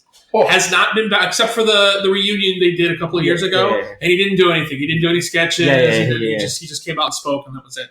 But he's going to host. He's going to be in sketches. So this is kind of a big deal. December 21st, this Saturday. I'm watching. Watch it. Let it, just giving people a heads up. A good episode to watch. Yeah. So getting into the shows this week, let's talk Mando. Let's talk Mandalorian. Okay. No, before, because that's all spoilery stuff. I just want to briefly bring up this whole Six Underground thing. I thought you said you don't want to talk about it. No, I'll bring it up and just kind of get a consensus of how you guys feel about that. But I don't want to talk spoilers because there's nothing to spoil. Is it Michael Bay? So, right, exactly. That's why. I don't need to hear anything. Right. So, Netflix released the new Michael Bay action joint, Six Underground, starring Ryan Reynolds. And exactly, if you saw the trailer, it's exactly what it delivers. Exactly what that is. An exhausting, steroid-ridden action thriller by Michael Bay. It's like Michael Bay unleashed because there's no studio holding him back. Sounds great. Sign me up, dude. Get out. So I even want to get like Justin's reaction to this. The first 20 minutes. This is the intro to the movie. 20 minutes, and I kid you not, I paused it when the sequence ended. 20 minutes was one car chase. 20, 20, not 12. And it's a Michael Bay car chase too. So it's yes, explosions, things happening everywhere. Dude, he is a horrible editor.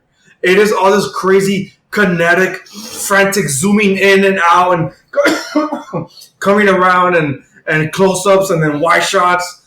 Damn it! It's so bad. It's giving you asthma. Yeah, it's giving me a cough. It's giving me. So the story is that it's these 6 quote unquote ghosts that fake these people that faked or get deaf that all have different realms of fields of specialty.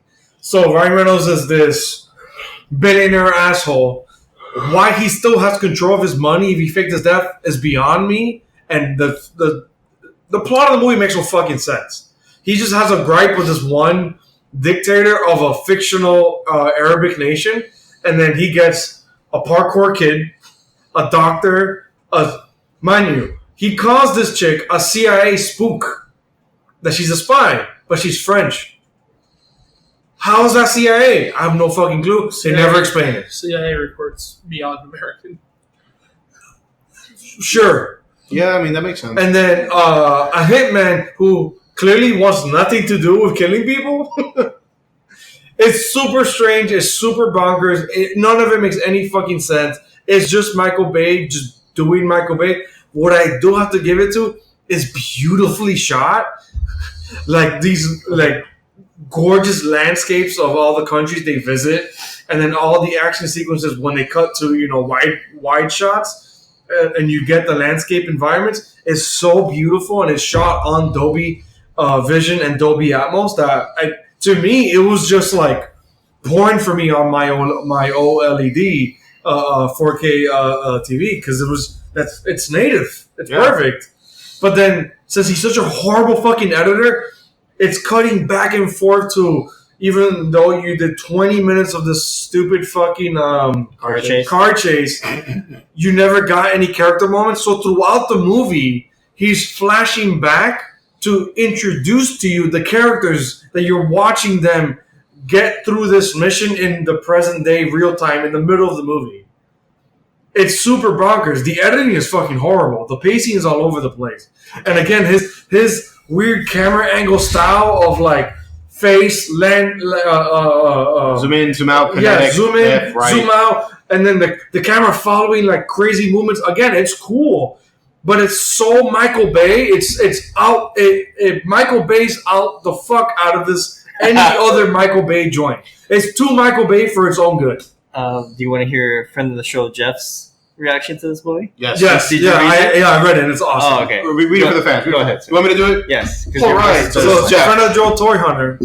It's been a while. Oh, right. All right. Yeah. So Toy Hunter says 6 Underground has exotic locations, entertaining action scenes, a stellar cast, a poorly written script, Ryan Reynolds, and Michael Bay. The story doesn't make a lick of sense. Shit just happens, but I'm not sure why any of it actually matters. Yeah. Thank you, Jeff. That's Michael Bay in a nutshell. Yeah. I'm not sure why any of it matters. But it's Michael Bay unhinged. It's unhinged because no studio is literally backing him. This is him just doing whatever the fuck he wants for Netflix. Who's paying for this? Netflix is paying for this? He has his production company. He paid for this himself? Yeah. Good. I hope he loses his fucking money. I mean, can you imagine how rich you gotta be to make today we're gonna bring in the storyboards. Storyboards? Yeah. No, everything's coming out of my mind. So of course, because it's Michael Bay, and the best way to get money for a project is you film in China. For no reason, they go to Hong Kong. Yeah, of course. Just like Transformers. For no reason. It's hysterical. And I started counting the product placement. I lost count of 3. Of course, it's everywhere with him. I mean, it was always Sprite. Yep. It's Sprite. Oh, dude, I watched this. Speaking of product placement, side story. So that's Six Underground. I don't want to talk about it. Yeah, okay, that's not there. Speaking, just side story. I watched the show, The Rookie, on Sundays. It's Nathan Fillion. I enjoy the show. Oh, Nathan Fillion. But the product placement on this show is bonkers. Because there was an episode a couple weeks back where the whole beginning of it is just a giant commercial for Toyota Tundra. He's buying, because he's the guy in the show. He's a rookie cop, but he's like a retired handyman. Like he did, he's like a jack of all trades. Like the town he comes from, he built homes and stuff. Right. So he's fixing up this house, and I'm telling you, the whole first 5 minutes of the episode is just him loading shit into the Tundra with very close ups on the name, of course, and then on the side the T, and then he gets in the car and the close ups on the steering wheel, and then he starts playing with the radio, and he's like, "Oh, that's really cool how I could do that." And I'm like, "Oh my god, you're killing me! Stop it!" It's a Toyota commercial. Oh god. Well, like Michael Bay, remember? All the in Transformers was literally there's Bud Light everywhere. A fucking Mountain Dew machine. Yeah, but here's the thing: product placement's norm. Like, go back and watch all the old James Bond movies and count all the product placement in those movies. I mean, Marlboro cigarettes. It's all everywhere. So it's crazy. So we got two shows to talk about. We got The Mandalorian. We got The Watchmen, because we got 2 episodes of The Watchmen to talk about. So let's get into The Mandalorian first, because we only got 1 episode. The Prisoner, which was last episode. I absolutely loved this episode, but I've been loving everything about the show. Same.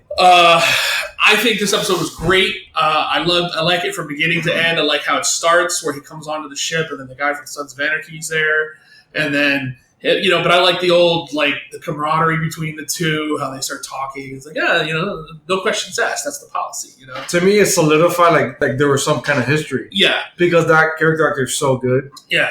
And then you introduced all the characters, so you finally get Bill Burr, right? And he's a little out of place because if you know Bill Burr, you're like, okay. But I saw him on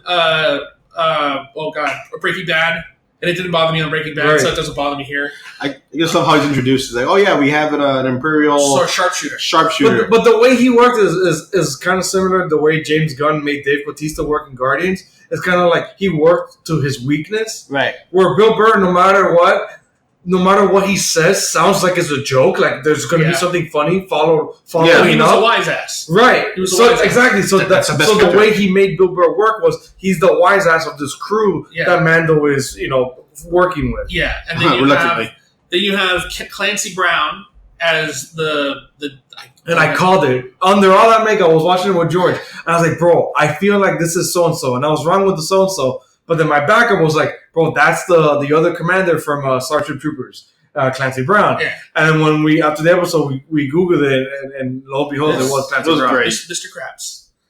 Wait, he does watch Mr. Krabs? Yes, he does. Oh, I could awesome. Never see that the same way. Clancy Brown is Mr. Krabs. He's also the Kurgan in Highlander.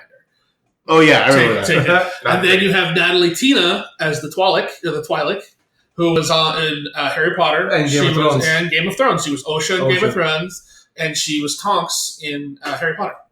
So we got our first person who's crossed over between Game of Thrones, Harry Potter, and Star Wars. She under all that prosthetic and makeup did not look as hot as Tonks looked. But here's the thing: as soon as she opened her mouth, I was like, "Oh, that's Natalie Tina." I knew exactly who it was. And then she was hamming it up. Oh yeah. And then you have a droid who was at first I thought was another voiced by Alan. I thought it was Alan Tudyk. No, Taika. Who I thought was going to be Taika, and I'm like, it sounds like Taika. Wasn't. It's a guy named Richard Ayoade. Yeah, mm-hmm. Yeah, he was the voice of the droid. And then the prisoner Zero. So the whole thing is basically a breaking out of a friend of the guy and the only reason why Mando's there because they need the ship. They need the Razor Crest. And then everybody criticizes the Razor Crest. But it's so old it can run underneath, the Imperial it's not on the Imperial radar or the Republic radar. New Republic radar. And then we get New Republic droids in this. Yes, we do. And then they go, and it's a New Republic prison ship, and the guy that they're going after has been arrested. And Quinn. That was Quinn. Yeah. So the ship is supposed to be devoid of humans. It's supposed to be just a droid ship, except for the prisoners. One human. Well, they didn't know that. Right. They said that. So you have to use the droid to get to the ship to avoid all the sensors, and then they start jamming the sensors. They get on the ship. They have a really great scene where the fucking Mando takes out like 5 droids all by himself. 5 plus. I think it was more. I think it was 5 with 0 help. It was 0. Everybody was like, let him go. It was like 3 or 4 in the hallway, and then like 2 or 3 more show up. Right. So it's about 5 or 6. Yeah. So, but he does it all by himself. Fucking awesome. Then, but still the wise ass comments was like, "You clean up your mess." I would have knocked that son of a bitch out right there. They get to the fucking cockpit. They find a human in there, and he's got a call button for Imperial Strike Team, or not Imperial. I'm sorry, Republic Strike Team. That's Matt. Oh my god, I always forget the actor's name, but he was in a bunch of like young teen drama early on, and he's the voice of Anakin in Clone Wars. Okay. Oh, look at that! Look at that. So. They eventually they get into a Mexican standoff because Mando doesn't want to kill him. Mando doesn't want to kill him, but everybody else does, and then Natalie Tina's character Matt Lanter. Oh, okay. He does. She kills him, but he presses the button. So they got 10 minutes to find what they need to get off the ship. Or 20 minutes. 20. It was 20 minutes. But it was the longest 20 minutes in the history of 20 minutes. Yeah, really. So they find the person they look for, Quinn, and then they double-cross the Mando because they push him into the cage and they all escape. But Mando being Mando... But you get more lore of, like, that there was a thing with him in a previous version of that crew that he left Quinn. Mm-hmm. And that's what got him sent in there to begin with. Yeah. So, Mando being Mando, he cleverly escapes the cell, gets back to the cockpit, and then he starts to take everybody down in the ship. Awesomely. And I love how from the POV, like from the audience perspective, you think he's killing them off. Yes. Like even with the muscle. Yeah. He's got the Berg. Berg, yeah. He's got the holding the door, and then they put the secondary blast doors. Yeah. Like, how did that not kill him? Yeah. But whatever. But he's whatever. He's a devil Divion. A devil in or something like that. Yeah. Give him a funny name. So they end up getting separated. Bill Burr and Quinn end up getting separated from everybody else. The way he attacks him was like Batman.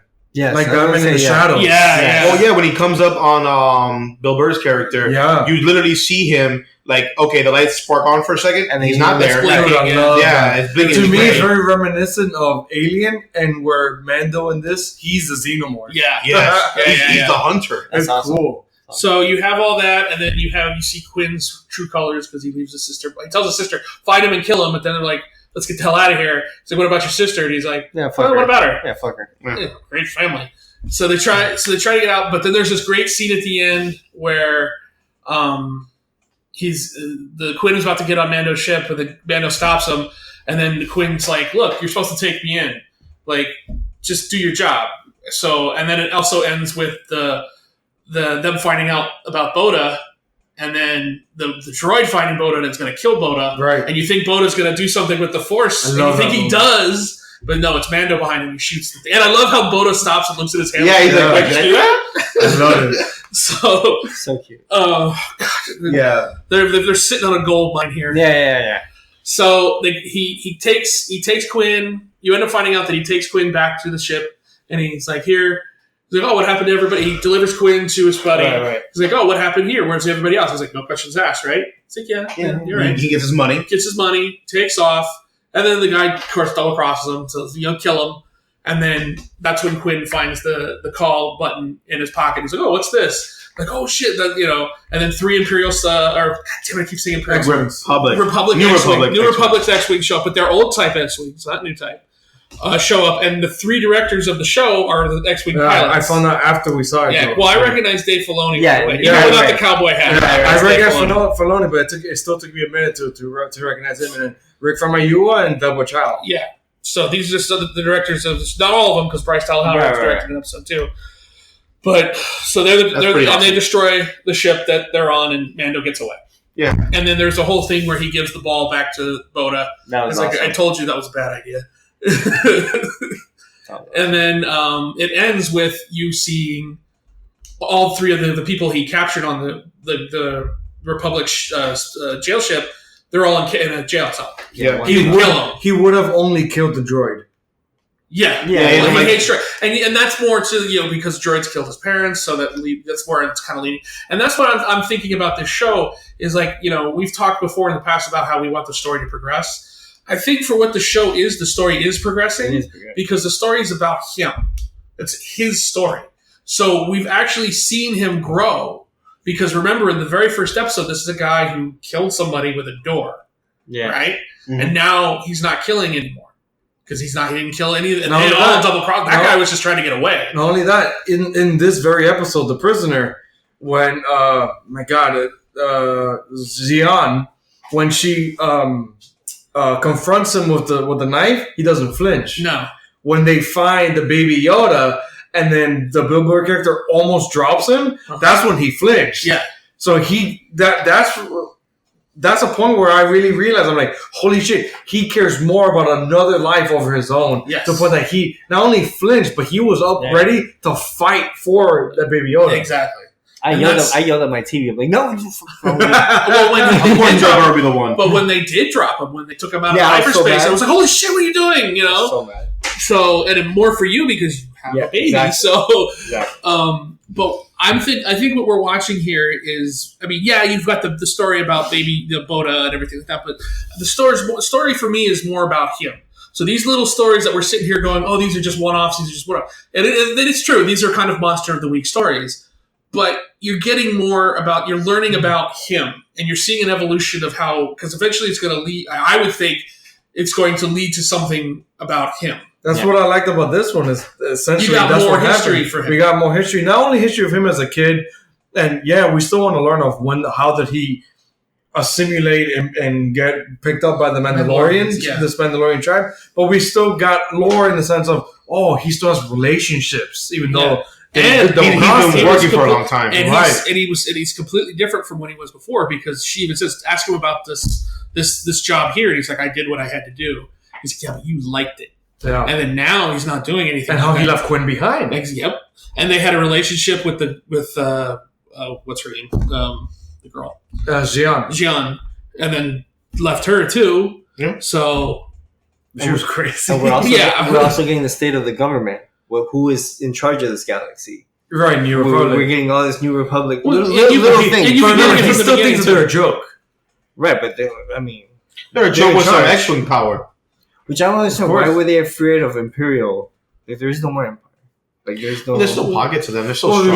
Remember what Cara Dune said? Well, Cara Dune during the Gunslinger, not the Gunslinger, what was the Sanctuary? Yeah. The episode 4. She says that all that's left is our warlords and mercenaries. Right. So maybe the Empire as a whole isn't, a formidable. They're militia now. Now they're the rebellion. Right, but they're still militias on different factions of planets. But remember, this show it was already before the show premiered. It was told to us that this show was going to show at least the beginnings of the formation of the First Order. So maybe this is something where he's like, maybe he see which way the wind's blowing. Whatever. Sure. Because he seems to have I'm sorry, I didn't mean to cut you off. Go ahead. He seems to have like a sixth sense about these things. Because even when he was talking about the last episode in Gunslinger, he's talking about the Bing Nas character. He seemed to know right up front. It's like, no, we don't deal with this type of person. But he still does it. But I'm just saying, he seems to have a sixth sense when it comes to certain things. Yeah, that's true. Because even he knows it's like that's not worth the effort. That's like an elite mercenary. Mm-hmm. He's like, why would I, go through all this effort for? Like we get the tidbits in the first episode, they're not even paying enough to the guild of what he is, the bounty hunters. Would you say that he has a little bit of a force sensitivity, a little sixth sense to him? Him? Yeah, to Mando. I mean, it's a Mandalorian thing to have a good instinct. So then I remember in Clone Wars when they dealt with the Mandalorians on Mandalore with the Duchess Satine. Is that her name? Duchess Satine? Right. That the Mandalorians have like an acute light force sensitivity. That's why they have like heightened instincts. Until we get like a firm like this is what it is. I don't really want to step down that road as far as this goes. I mean, but if that's true, then that would kind of explain the connection with Boda. Yeah. Because Boda's force sensitive. He's a little force sensitive. Maybe there's a thing there. Maybe that's what the connection is. It's like he senses something subconscious doesn't even realize. Yeah. But maybe that's something. I don't know. But until we get like a diehard, like, yes, this is what it is, I hesitate to step down that road because me being a Jedi fan and everything like that, that would be my first instinct. Oh, it's the Force. And then, it's like... Would you hate it if he turns out that he's a Jedi?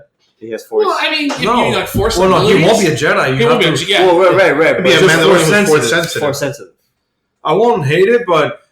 deep down, I would hate it. I'll be like, no, man, I just wanted a regular fucking guy in the galaxy. Even I, who loves that shit, Same. would be like, I don't think it's needed. I don't want it. I as far as wanting to learn, as far as this shows, I'm with Kevin. I kind of just want the Mandalorian. I don't need to.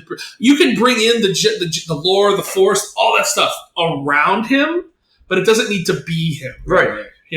I wouldn't even be surprised if eventually, maybe not this season, maybe not even next season.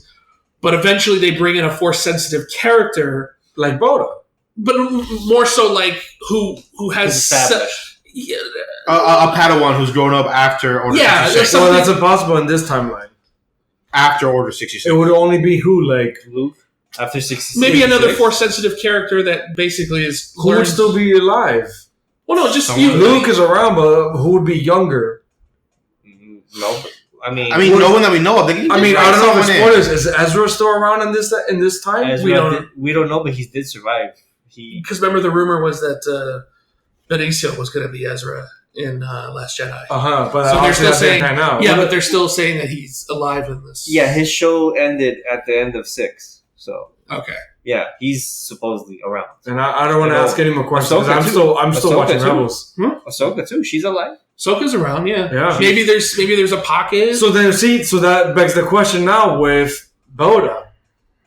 Are we gonna see him die or just go off separately to Mandalorian and what? And now in this sequel trilogy, we just never see him? No, I think what we're gonna end up getting is more of his race, possibly. And he drops him off. He's gonna find somebody, or at least find somebody to give him to. Maybe Ahsoka. Everyone that has seen him doesn't know what the fuck he is, which I like.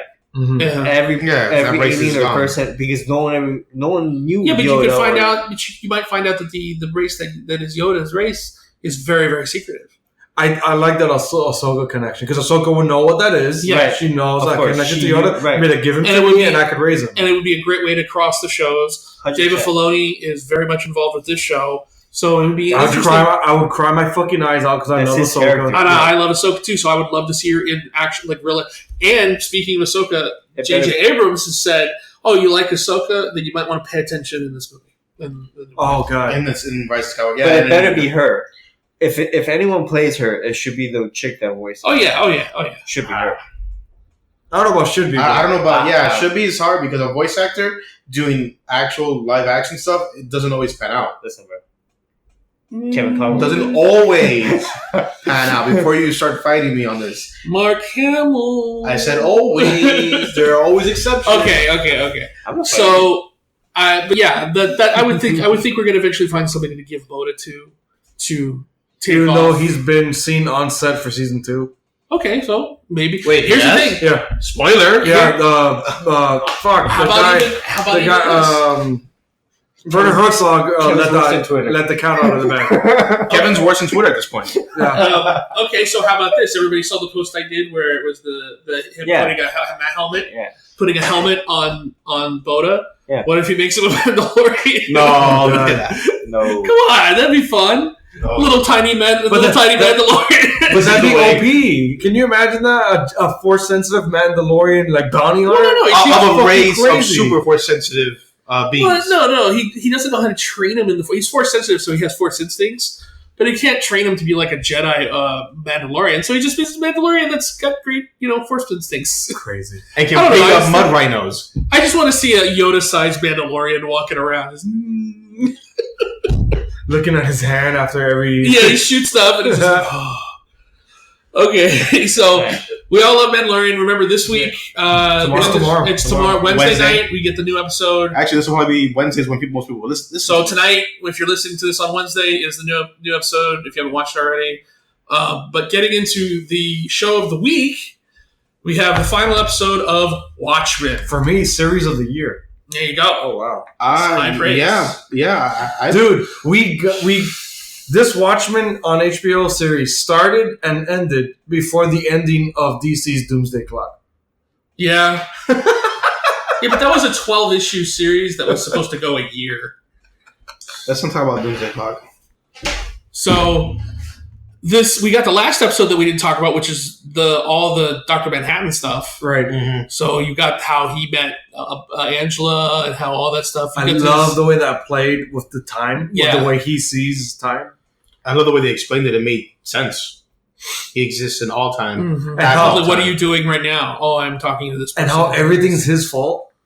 Yeah. Or Angela's. Yeah. So then you also have a meeting with Will Reeves, the grandfather, and which you don't get the ending of until this episode. What happened with that?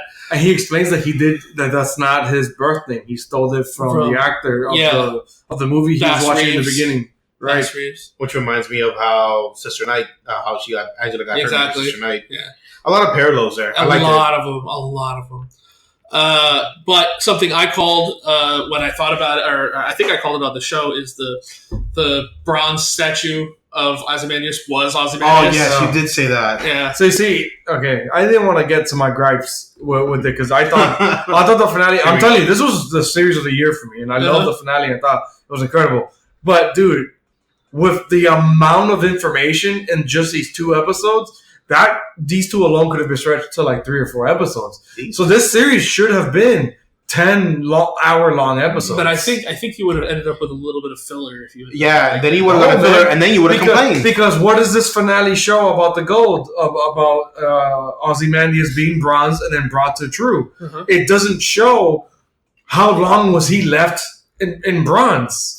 You get me? Yeah. And then you don't need it. Right, but okay, another thing, Petey. Was he Loop Man or was he not? Yeah, you never got the answer to that. Right. You had to look at something out. No, they basically said he was. They've told me it was in another place. You had to look at something else. So then something again, like it's like another minor gripe. Since the introduction of Manhattan, like 3 episodes ago, the rest of the series just became about Manhattan. And that's it. And it's like, so what happened with like the 4 episodes we got about like racism, societal like inequality, and all this injustices in the world, and then just the last 3 episodes are just about Manhattan? Well, they addressed the injustice and the racism and stuff. Lady True just zaps them. Right, and I kind of like that. Like, of course, I'm going to kill you. I promise. And because she made a promise to Reeve. And only because he knew about their existence there because of Manhattan talking to him in the past. Talking to him and while talking to Angela in the present. Telling him about the... So what came first? Judd, yeah. What came first? But you got the end of his story because you ended up finding out that the reason why he became so close was because Manhattan zapped one of their guys away to... Out of instinct. On the White Knight. On the White Knight. So Judd was there when she woke up because they decided to put him there to get close to her to find out what was going on. Because up until that point, they just wanted to make him president. So it was funny because that's the opposite scene of when they first captured Laurie Blake, and she's like, "Spare me the monologue. I don't give a shit. Like I don't give a fuck." And of course, in this finale, he's giving the monologue, but it's literally just spewing facts that the fans either knew and needed confirmation or didn't know and are hearing for the first time. Mm-hmm. Us here in the podcast, we were already theorizing a lot, so a lot of it was just solidified. Just re-spewed back to us. So I thought, I'm like, well, this is just annoying. Like, who really does monologue like that? And he's doing it as he's getting naked, and she's like, but I like her tidbit of like, you look ridiculous in that underwear. Yes. Didn't she say panties or something? Panties. Yeah, panties. You look ridiculous in those panties? I know she says like that comedic aspect to her. But then like, I love when she sees John. And she almost like tears up. Right. And then he doesn't acknowledge her. And I'm like, really? Dude? Because the cage makes it hard for him to be present. Right. But he could still talk to Angela fine. Well, that's his love of his life. Here's not Laurie, who he's with for years. Did you read the book? No. You read the book. Okay. John has this thing in the book. It's more illustrated. As he's with some of these people, he eventually disconnects from them. Because before Laurie, he was with somebody else. and he eventually kind of just became distant and disconnected. And when he was with Lori, that's why Lori left him, was because he eventually kind of became disconnected from her. So the idea, I think, here is that he's already been removed from that world. He doesn't care. But then anymore. Removing the memories of his powers is what made him more humane. Because as Cal, he's like charming. He's like a good father, a great husband. Like yeah, and even when he comes out of that, he still has some of his like humor and caring and stuff like that. Yeah, but if you remember all of his timeline, really from that point on, it's just the timeline within this show, nothing before. Yeah. Yeah, because it's like what they did, the way they described their relationship was like it was like a tunnel. Mm-hmm. She was in the beginning and then she's at the end. Mm-hmm. Now it begs other questions again. How does he know about stuff of after his death if he says that he can't see anything after a certain point, which is to assume it's his death? Mm-hmm. So how does he know about the significance of him walking on water? Well, that wasn't him seeing to his death. It was him seeing when he had the inhibitor put in place. The inhibitor is what stops him from seeing a certain point in his life, not his death. Yeah, but then he's able to see again in the time where the inhibitor gets removed. So he sees that ending. That's how he knows he's going to die in 10 years. His life will end, or the relationship will end in tragedy. Yeah. Right, he knows that. But how does he know about events after that if he can't see after his death? Because we don't know that he's actually dead. Yeah. The idea, because when he first was created, his body was destroyed, and he had to put himself back together. Now his body is destroyed again. His body is destroyed again, so there's nothing to say that he's not going to be able to put himself back together again eventually. What was once done can be done again. Yeah. Nobody knows the extent of Dr. Manhattan's powers. I mean, not even him. Yeah, he didn't even know he could transform into human or whatever. Exactly. So and then here's the thing. Even when he's talking about like with the egg, and he's like, in theory. So he's not sure, but he's I love that fucking ending, that Inception ending that... it's so ambiguous that you don't know if she really walked on the water. I was watching. I was like, "Cut the black. Me too. Cut the black. Me too. Do it." And it didn't. I was like, "Yes." So I stood up. Oh my god! I was like, "Yes." What I will say, and this show has actually gone against my thoughts of Damon, because this show gave you answers. Yeah. It's almost as if Damon has been like, "Look, I'm just going to give him everything." Okay, but in a way that's so. This show did go against my stigma against him, so I'll give him a lot of credit. But there was just enough loose ends. Like, look what we're talking about now. There's just enough loose ends. Yeah, but that if he does want to come back to explore those things and expand on them, he could. He's been saying no, but then I literally just got a thing about like HBO wanting to approach him. And he's like, this is quoting the creator, Damon Lindelof, and head writer, Damon Lindelof. I don't know why I keep mispronouncing it. I actually do agree with HBO that this should be a continuing series. Maybe it'll continue in a year, 2. Maybe they'll continue in 4 or 5 years, whatever. But I do want to see more Watchmen. I do think there should be space for private, personal conversations to be had between HBO and I. My guess is those conversations are going to start happening this week or the next. Yeah, but, I mean, if he's going to do more, I almost want him to do something else. Right, like sidestep these characters, but stay in this world. Yeah, because I just... It's too good. I don't want to ruin it. I agreed. You know? But there's still enough loose ends. Beyond is alive and a clone of someone and knows what happened. A clone of True's mother. Dude, there's a colony of clones living on Europa. Europa. Yeah, Europa. I do love the beginning of this where she goes in and she injects herself with the fucking... Dude, that was fucking strange. 2, 3, 4, 6? Yeah, I just love how she stands and looks... Okay, so you got the whole thing... Why did it happen that way? Like, I don't know. I keep trying to think of, like... Look, when you write stuff, you kind of think of the why, and a lot of the stuff that just happened, especially in this finale, there's no why. And I'm just like, what? How did you come up with something when there's no motive? Like, why? What was her motive for doing that in the first place? And then she makes True. Remember, we get the tip of True saying, "My mother made me promise to never leave Vietnam." Mm-hmm. Why? I don't understand that motivation. Yeah, that's what I'm saying. It's enough of a loose end that maybe we could explore and expand upon in another season. I just thought it was funny that when she goes in there and then she takes it and puts it in the injection, I was like, she's not gonna. And then you see her put her feet up, and I'm like, oh my god, she's gonna go. And just that straightforward Ozymandias. Dude, it's super weird. But I think that's what this show has kind of lent itself to, In that, I think HBO probably came to him and said, "Look, you can do whatever you want. You can be as weird as you want." And Damon was like, "Weird, huh? All right." Why do you think we got giant blue atomic dildo? Dude, Lube Man. Lube Man was never explained. It's apparently there's a fan theory that it is Petey, the one. And, no, it was. And there's screenshots of like a whole story of Petey's investigation into being Lube Man, and then he is fired from the bureau. And there's like screenshots of like, but I'm like, bro, that's never said in the show. But what is the point of that character? I don't know. But then what was the point of showing it? Yeah, exactly. Like, why was he there? Why did they even put him in the show? That's what I'm saying. Like, that could be explained and expanded upon in another season. But do you really want that explained? No. But at the same time, it's just bugging me of why was it there then? Ozymandias going to trial in jail in the whole. Dude, there's no way. There's no way he's going to trial.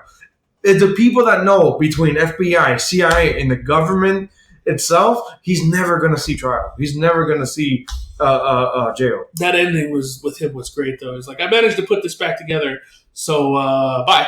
And then he's like, wait, no, you're going to jail. And then he starts giving a little speech, and they smack him over the head with a wrench. He talks too much. Yeah, I know that he was starting to monologue, and I was like, are we really going to get that? Oh, thank you, Looking Glass. And of course, what we said was going to happened of Looking Glass got one of the masks, the Rorschach mask, from the people sent to kill him at his house, and he infiltrated that warehouse. When he did you know before he did it? Did you know about the catching bullets thing? What catching bullets thing? The Ozymandias.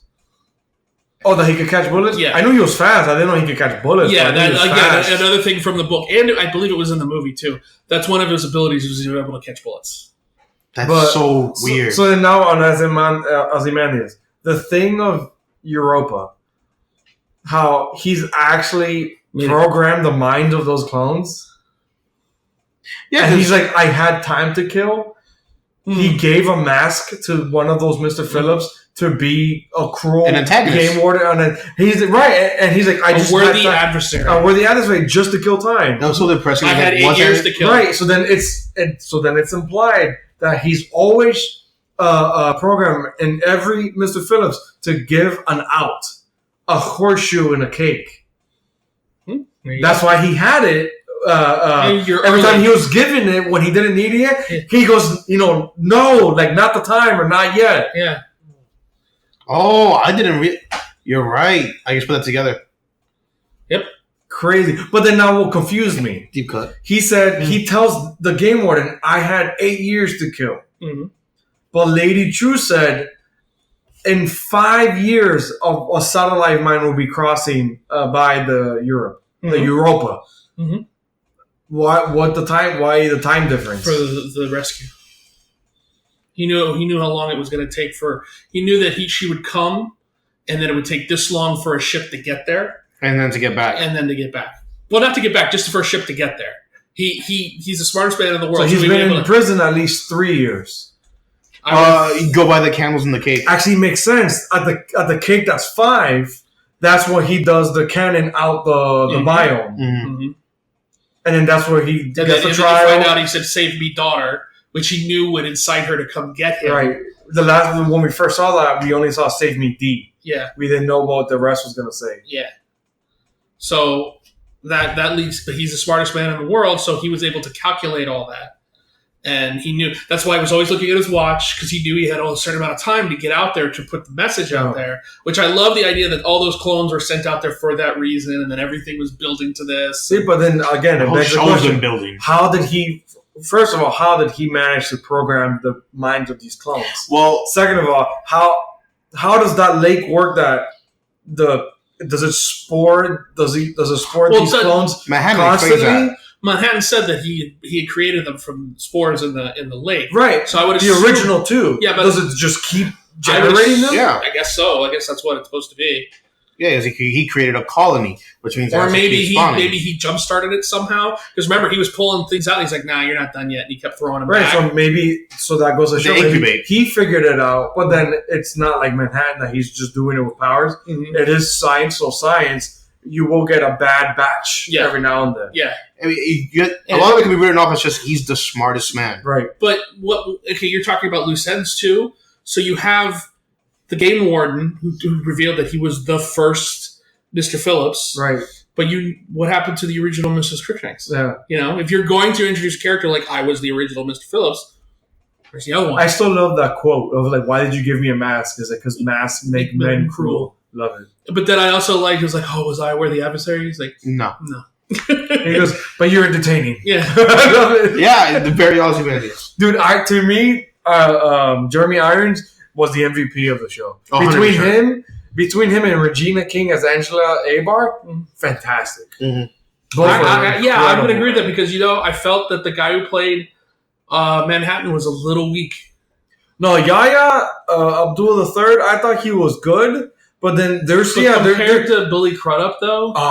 Billy Crudup was the better Manhattan. Yeah, and he just played it better. They're different Manhattans, though. Right? Yeah, they're different Manhattans. You have to grade them differently because. But that for me, I also like that you don't see the face of Manhattan until he becomes the charismatic Cal. Right. Yeah. Until he takes in the human form. Yeah. I mean, up until that point, he could be Billy Crudup, and then, just...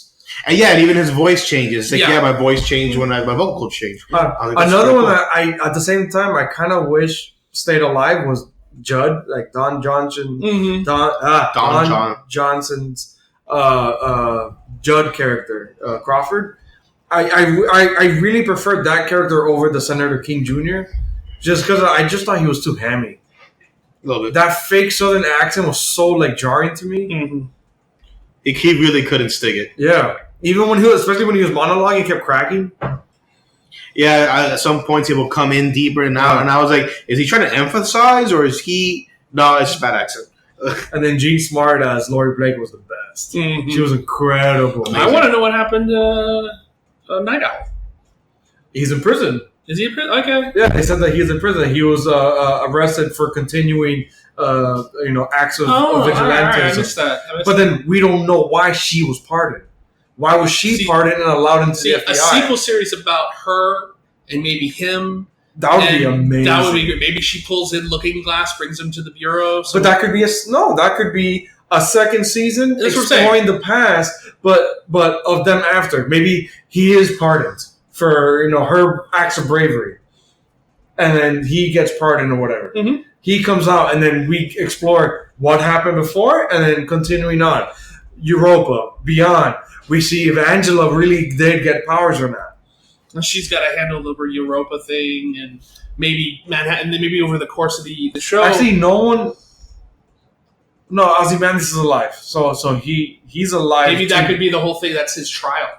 Is the whole second season because now he's back on Earth and he's got to go through a trial again. I would like that. Well, can you imagine being on trial for killing 3 million? Right, people? like a show being half procedural of mankind of trying the man for literally the worst crimes of humanity. Second season is True Detective, but in Watchmen. Right. That would be cool. All about Ozymandias. Them trying to put together how he did the whole the squid and everything. How he did all of that shit. Oh yeah, now I'm excited for a second season. That makes me that's how. But I already know that's how Lindelof would crack it. But I like what he's saying. Oh, maybe in a year or two or more. So I'm okay with that. I don't mind waiting and letting the series sink in. But here's the thing with that: you gotta strike when the iron's hot. Right now, I agree. Hot. If HBO wants to keep, and remember, they're a business. If they want to keep, Watchmen as a hot commodity, but they got so many plates in the fire. I don't even think it's. I mean, because look at Westworld, which granted has hurt them, but Westworld takes forever to come out. Well, and they're working. They got that third season coming. Yeah, that looks really big. Yeah. But what are you gonna put in this slot now for Sundays? They've got so much. Right.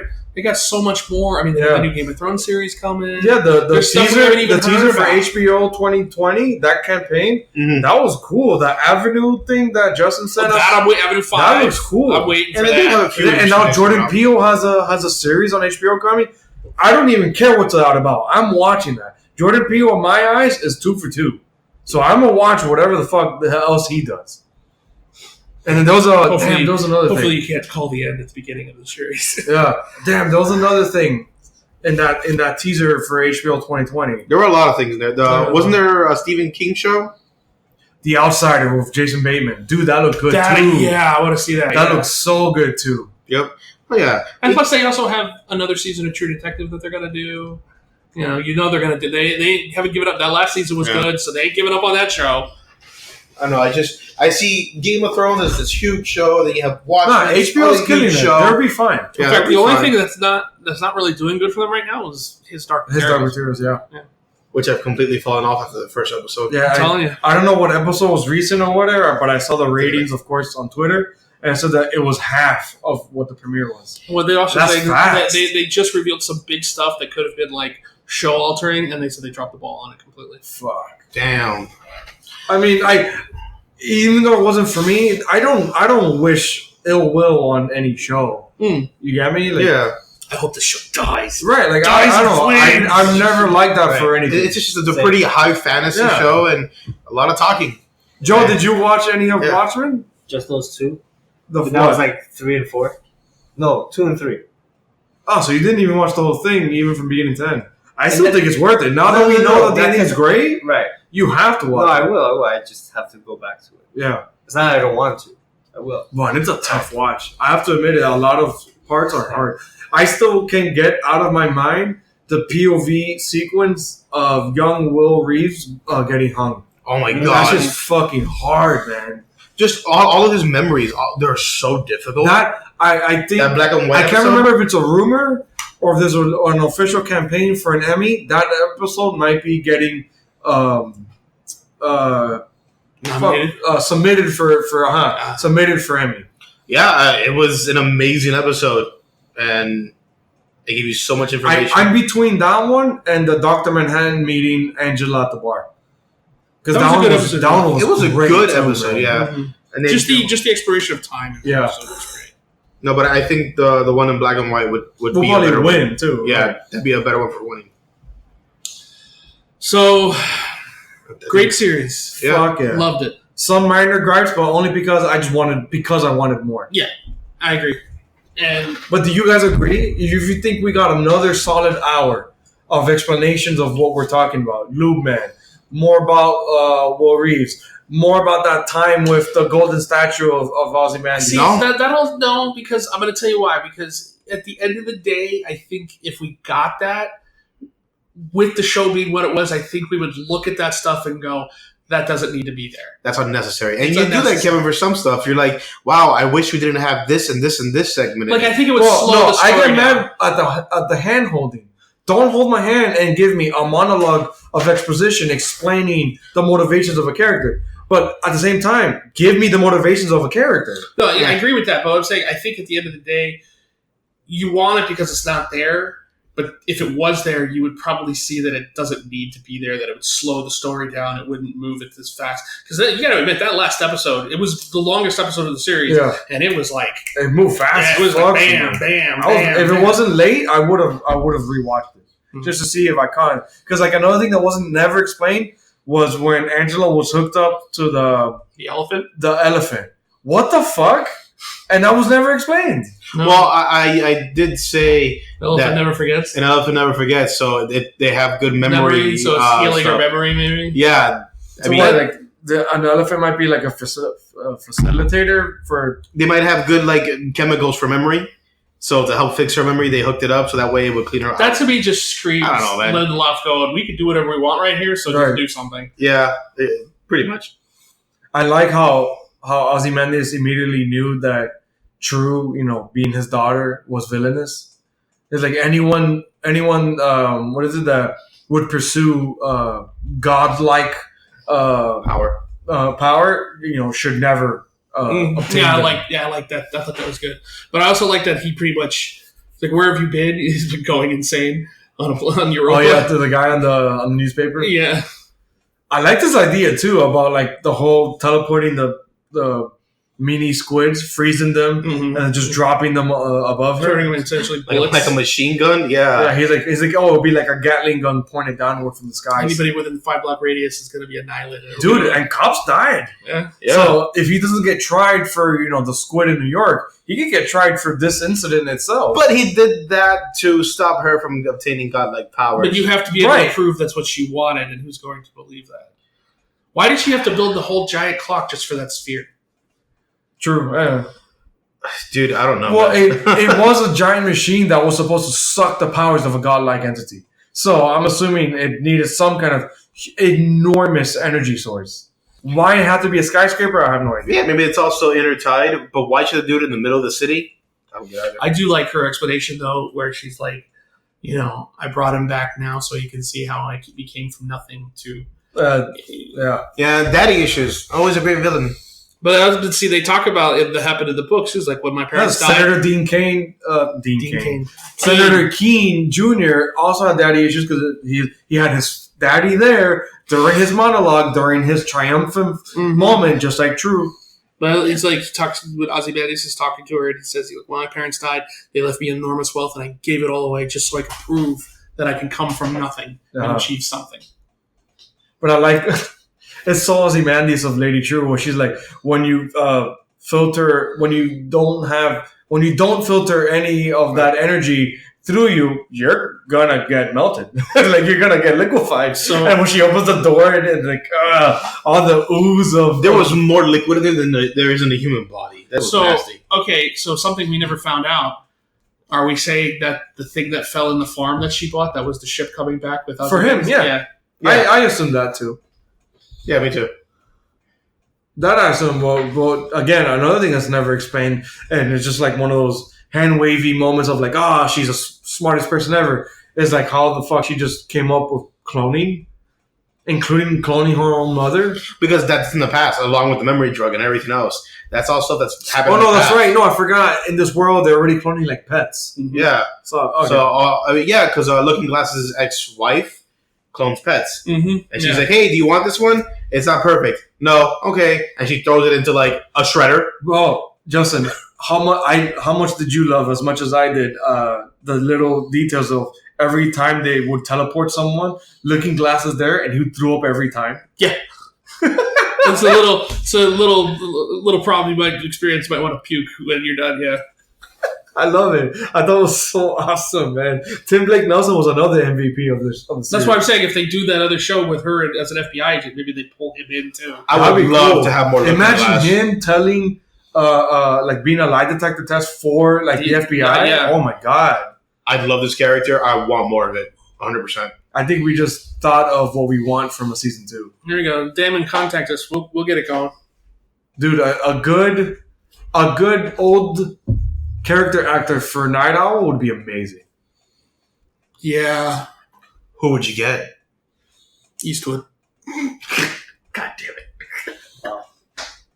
You said old. No, he's too old. That's really old. I thought in the same realm of absurdity, James Woods. Oh, God. That'd be funny, though. He would be funny, but I think he's too much. How old? Because it has to be around Jean Smart's age. Ted Danson. She's what, 50? Ted Danson. I can't remember who that is. Cheers. Yeah, he's a... Oh, that'd be good. Ooh. Okay. As an old Night Owl, I like that. He's already been on an HBO show. Damn, he's 71? Bored to death, and he's just coming off of The Good Place. But would he be around the same age as Jean Smart? You could play with it. Yeah, that would be around the same age. I mean, hell, for 71, he looks great good. for 71. Yeah. Unless you really wanted to go absurd and make it William Shatner. Oh, God. Come on. No, I mean, maybe he could play Nighthawk 1. Still alive. Don't you? Night Owl. Nighthawk. No, I like that. I like the Ted Danson. He's just goofy enough to be that guy who would create a Night Owl suit but that's why Don Johnson would have been great. Like it would have been so cool if those early fan theories that he was Night Owl would have been so cool. But whatever. So we all loved it. If you didn't watch it, you need to get back, start watching it. It's a great show. Joe, get on it. I actually want you, Joe, to review it once you've seen the whole thing. Okay. I want a Joe review. I'll try to do it by next week. Tonight I'm gonna finish Treadstone. So wait, I'll give him. I'm on Treadstone now. I saw 3. How many more is after 3? There's 9 episodes. There's 9 episodes total. 6 more. It's not that bad. You'll fly through them. I like how you look at it negatively, like I'm not going to enjoy this. I'm telling you, it's great. No, and we're literally here complaining, saying that it wasn't enough. The time. You're right. The time. That's my. Watch it at 1.5 speed. Yeah. It'll save you time. So next week we got a fuck ton of comics. We got a ton of comics here. I mean, I can go through the list right now. And an episode of Mando. We got an episode of Mando, and we're gonna have Star Wars talk. Jesus. Can we make that its own episode? Oh my god, no, that's true. Star Wars alone will be its own episode. Can we make that its own episode? We have to make sure Star Wars gets at least an hour for itself. All right, well, that's with all these comics. I mean, well, isn't next week the holidays already? Yes. Yeah. Christmas is on a Wednesday too. Christmas Eve's on Tuesday, so I can't record. So we're gonna have to either record on Monday or not record at all. I mean, for sure, on Thursday. At least for sure, we're talking Star Wars. Yeah. Yeah, I'm watching it Thursday. It would either be Monday or Thursday. But look at all this shit. For me alone, is 11 books. I have Annihilation Scourge Omega, the conclusion. Avengers 28 for me and Justin. The conclusion of Tom King's Batman, Batman 85. Excalibur for me. Excalibur. Batman the Last Night, number 3. The Batman story. Batman Last Night on Earth, number 3. Batman Guardians Superman, 12. Number 5. Guardians 12. Doomsday King Thor 4. Oh, yeah. Marauders 4. Sunday. Oh, the Revenge 5 of the Cosmic Ghost Rider, number 1. Rise of Kylo Ren, number 1. X-Force, number 4. Bro, it's crazy tomorrow. Do you think we could record on Sunday? I'll try. Oh, and then me and Joey. What day is Sunday? The multiverse. Sunday. Right. Date. You got, what is it, number 2? Number 2. Oh. No, we'll talk about when we record off air. But look at all this shit coming out just this week. Doomsday Clock, number 12. 22nd. For hopefully George remembers Treadstone, because once I get there, I would like to talk about it on the show. 100%. So for Rick Grayson over here, we got Nightwing 67. Yes. Oh, no. Yes. Dude, that's like podcast cumulative list. That's like 14 to 15 comics. Well, obviously, we're not going to talk about every single book. Yeah, but there's also other things too. There's the Amazing Spider-Man event. We talked about Avengers. Oh, 2099, that big event that's still going on. That's ending. But I haven't been on it. No, I read the beginning of it, but I haven't been on it. Well, let's get out of here. Yeah, all right. So tune in next week. We got a lot to talk about. Maybe it might just be Star Wars. Might be more. We don't know yet. Follow us all social media, all podcast platforms. Rogue Nation Pod, and give us a line. Let us know how we're doing. We all love you. We want you to come back next week. Tell us so please tune in next week. And as always, this is the way. Why rise?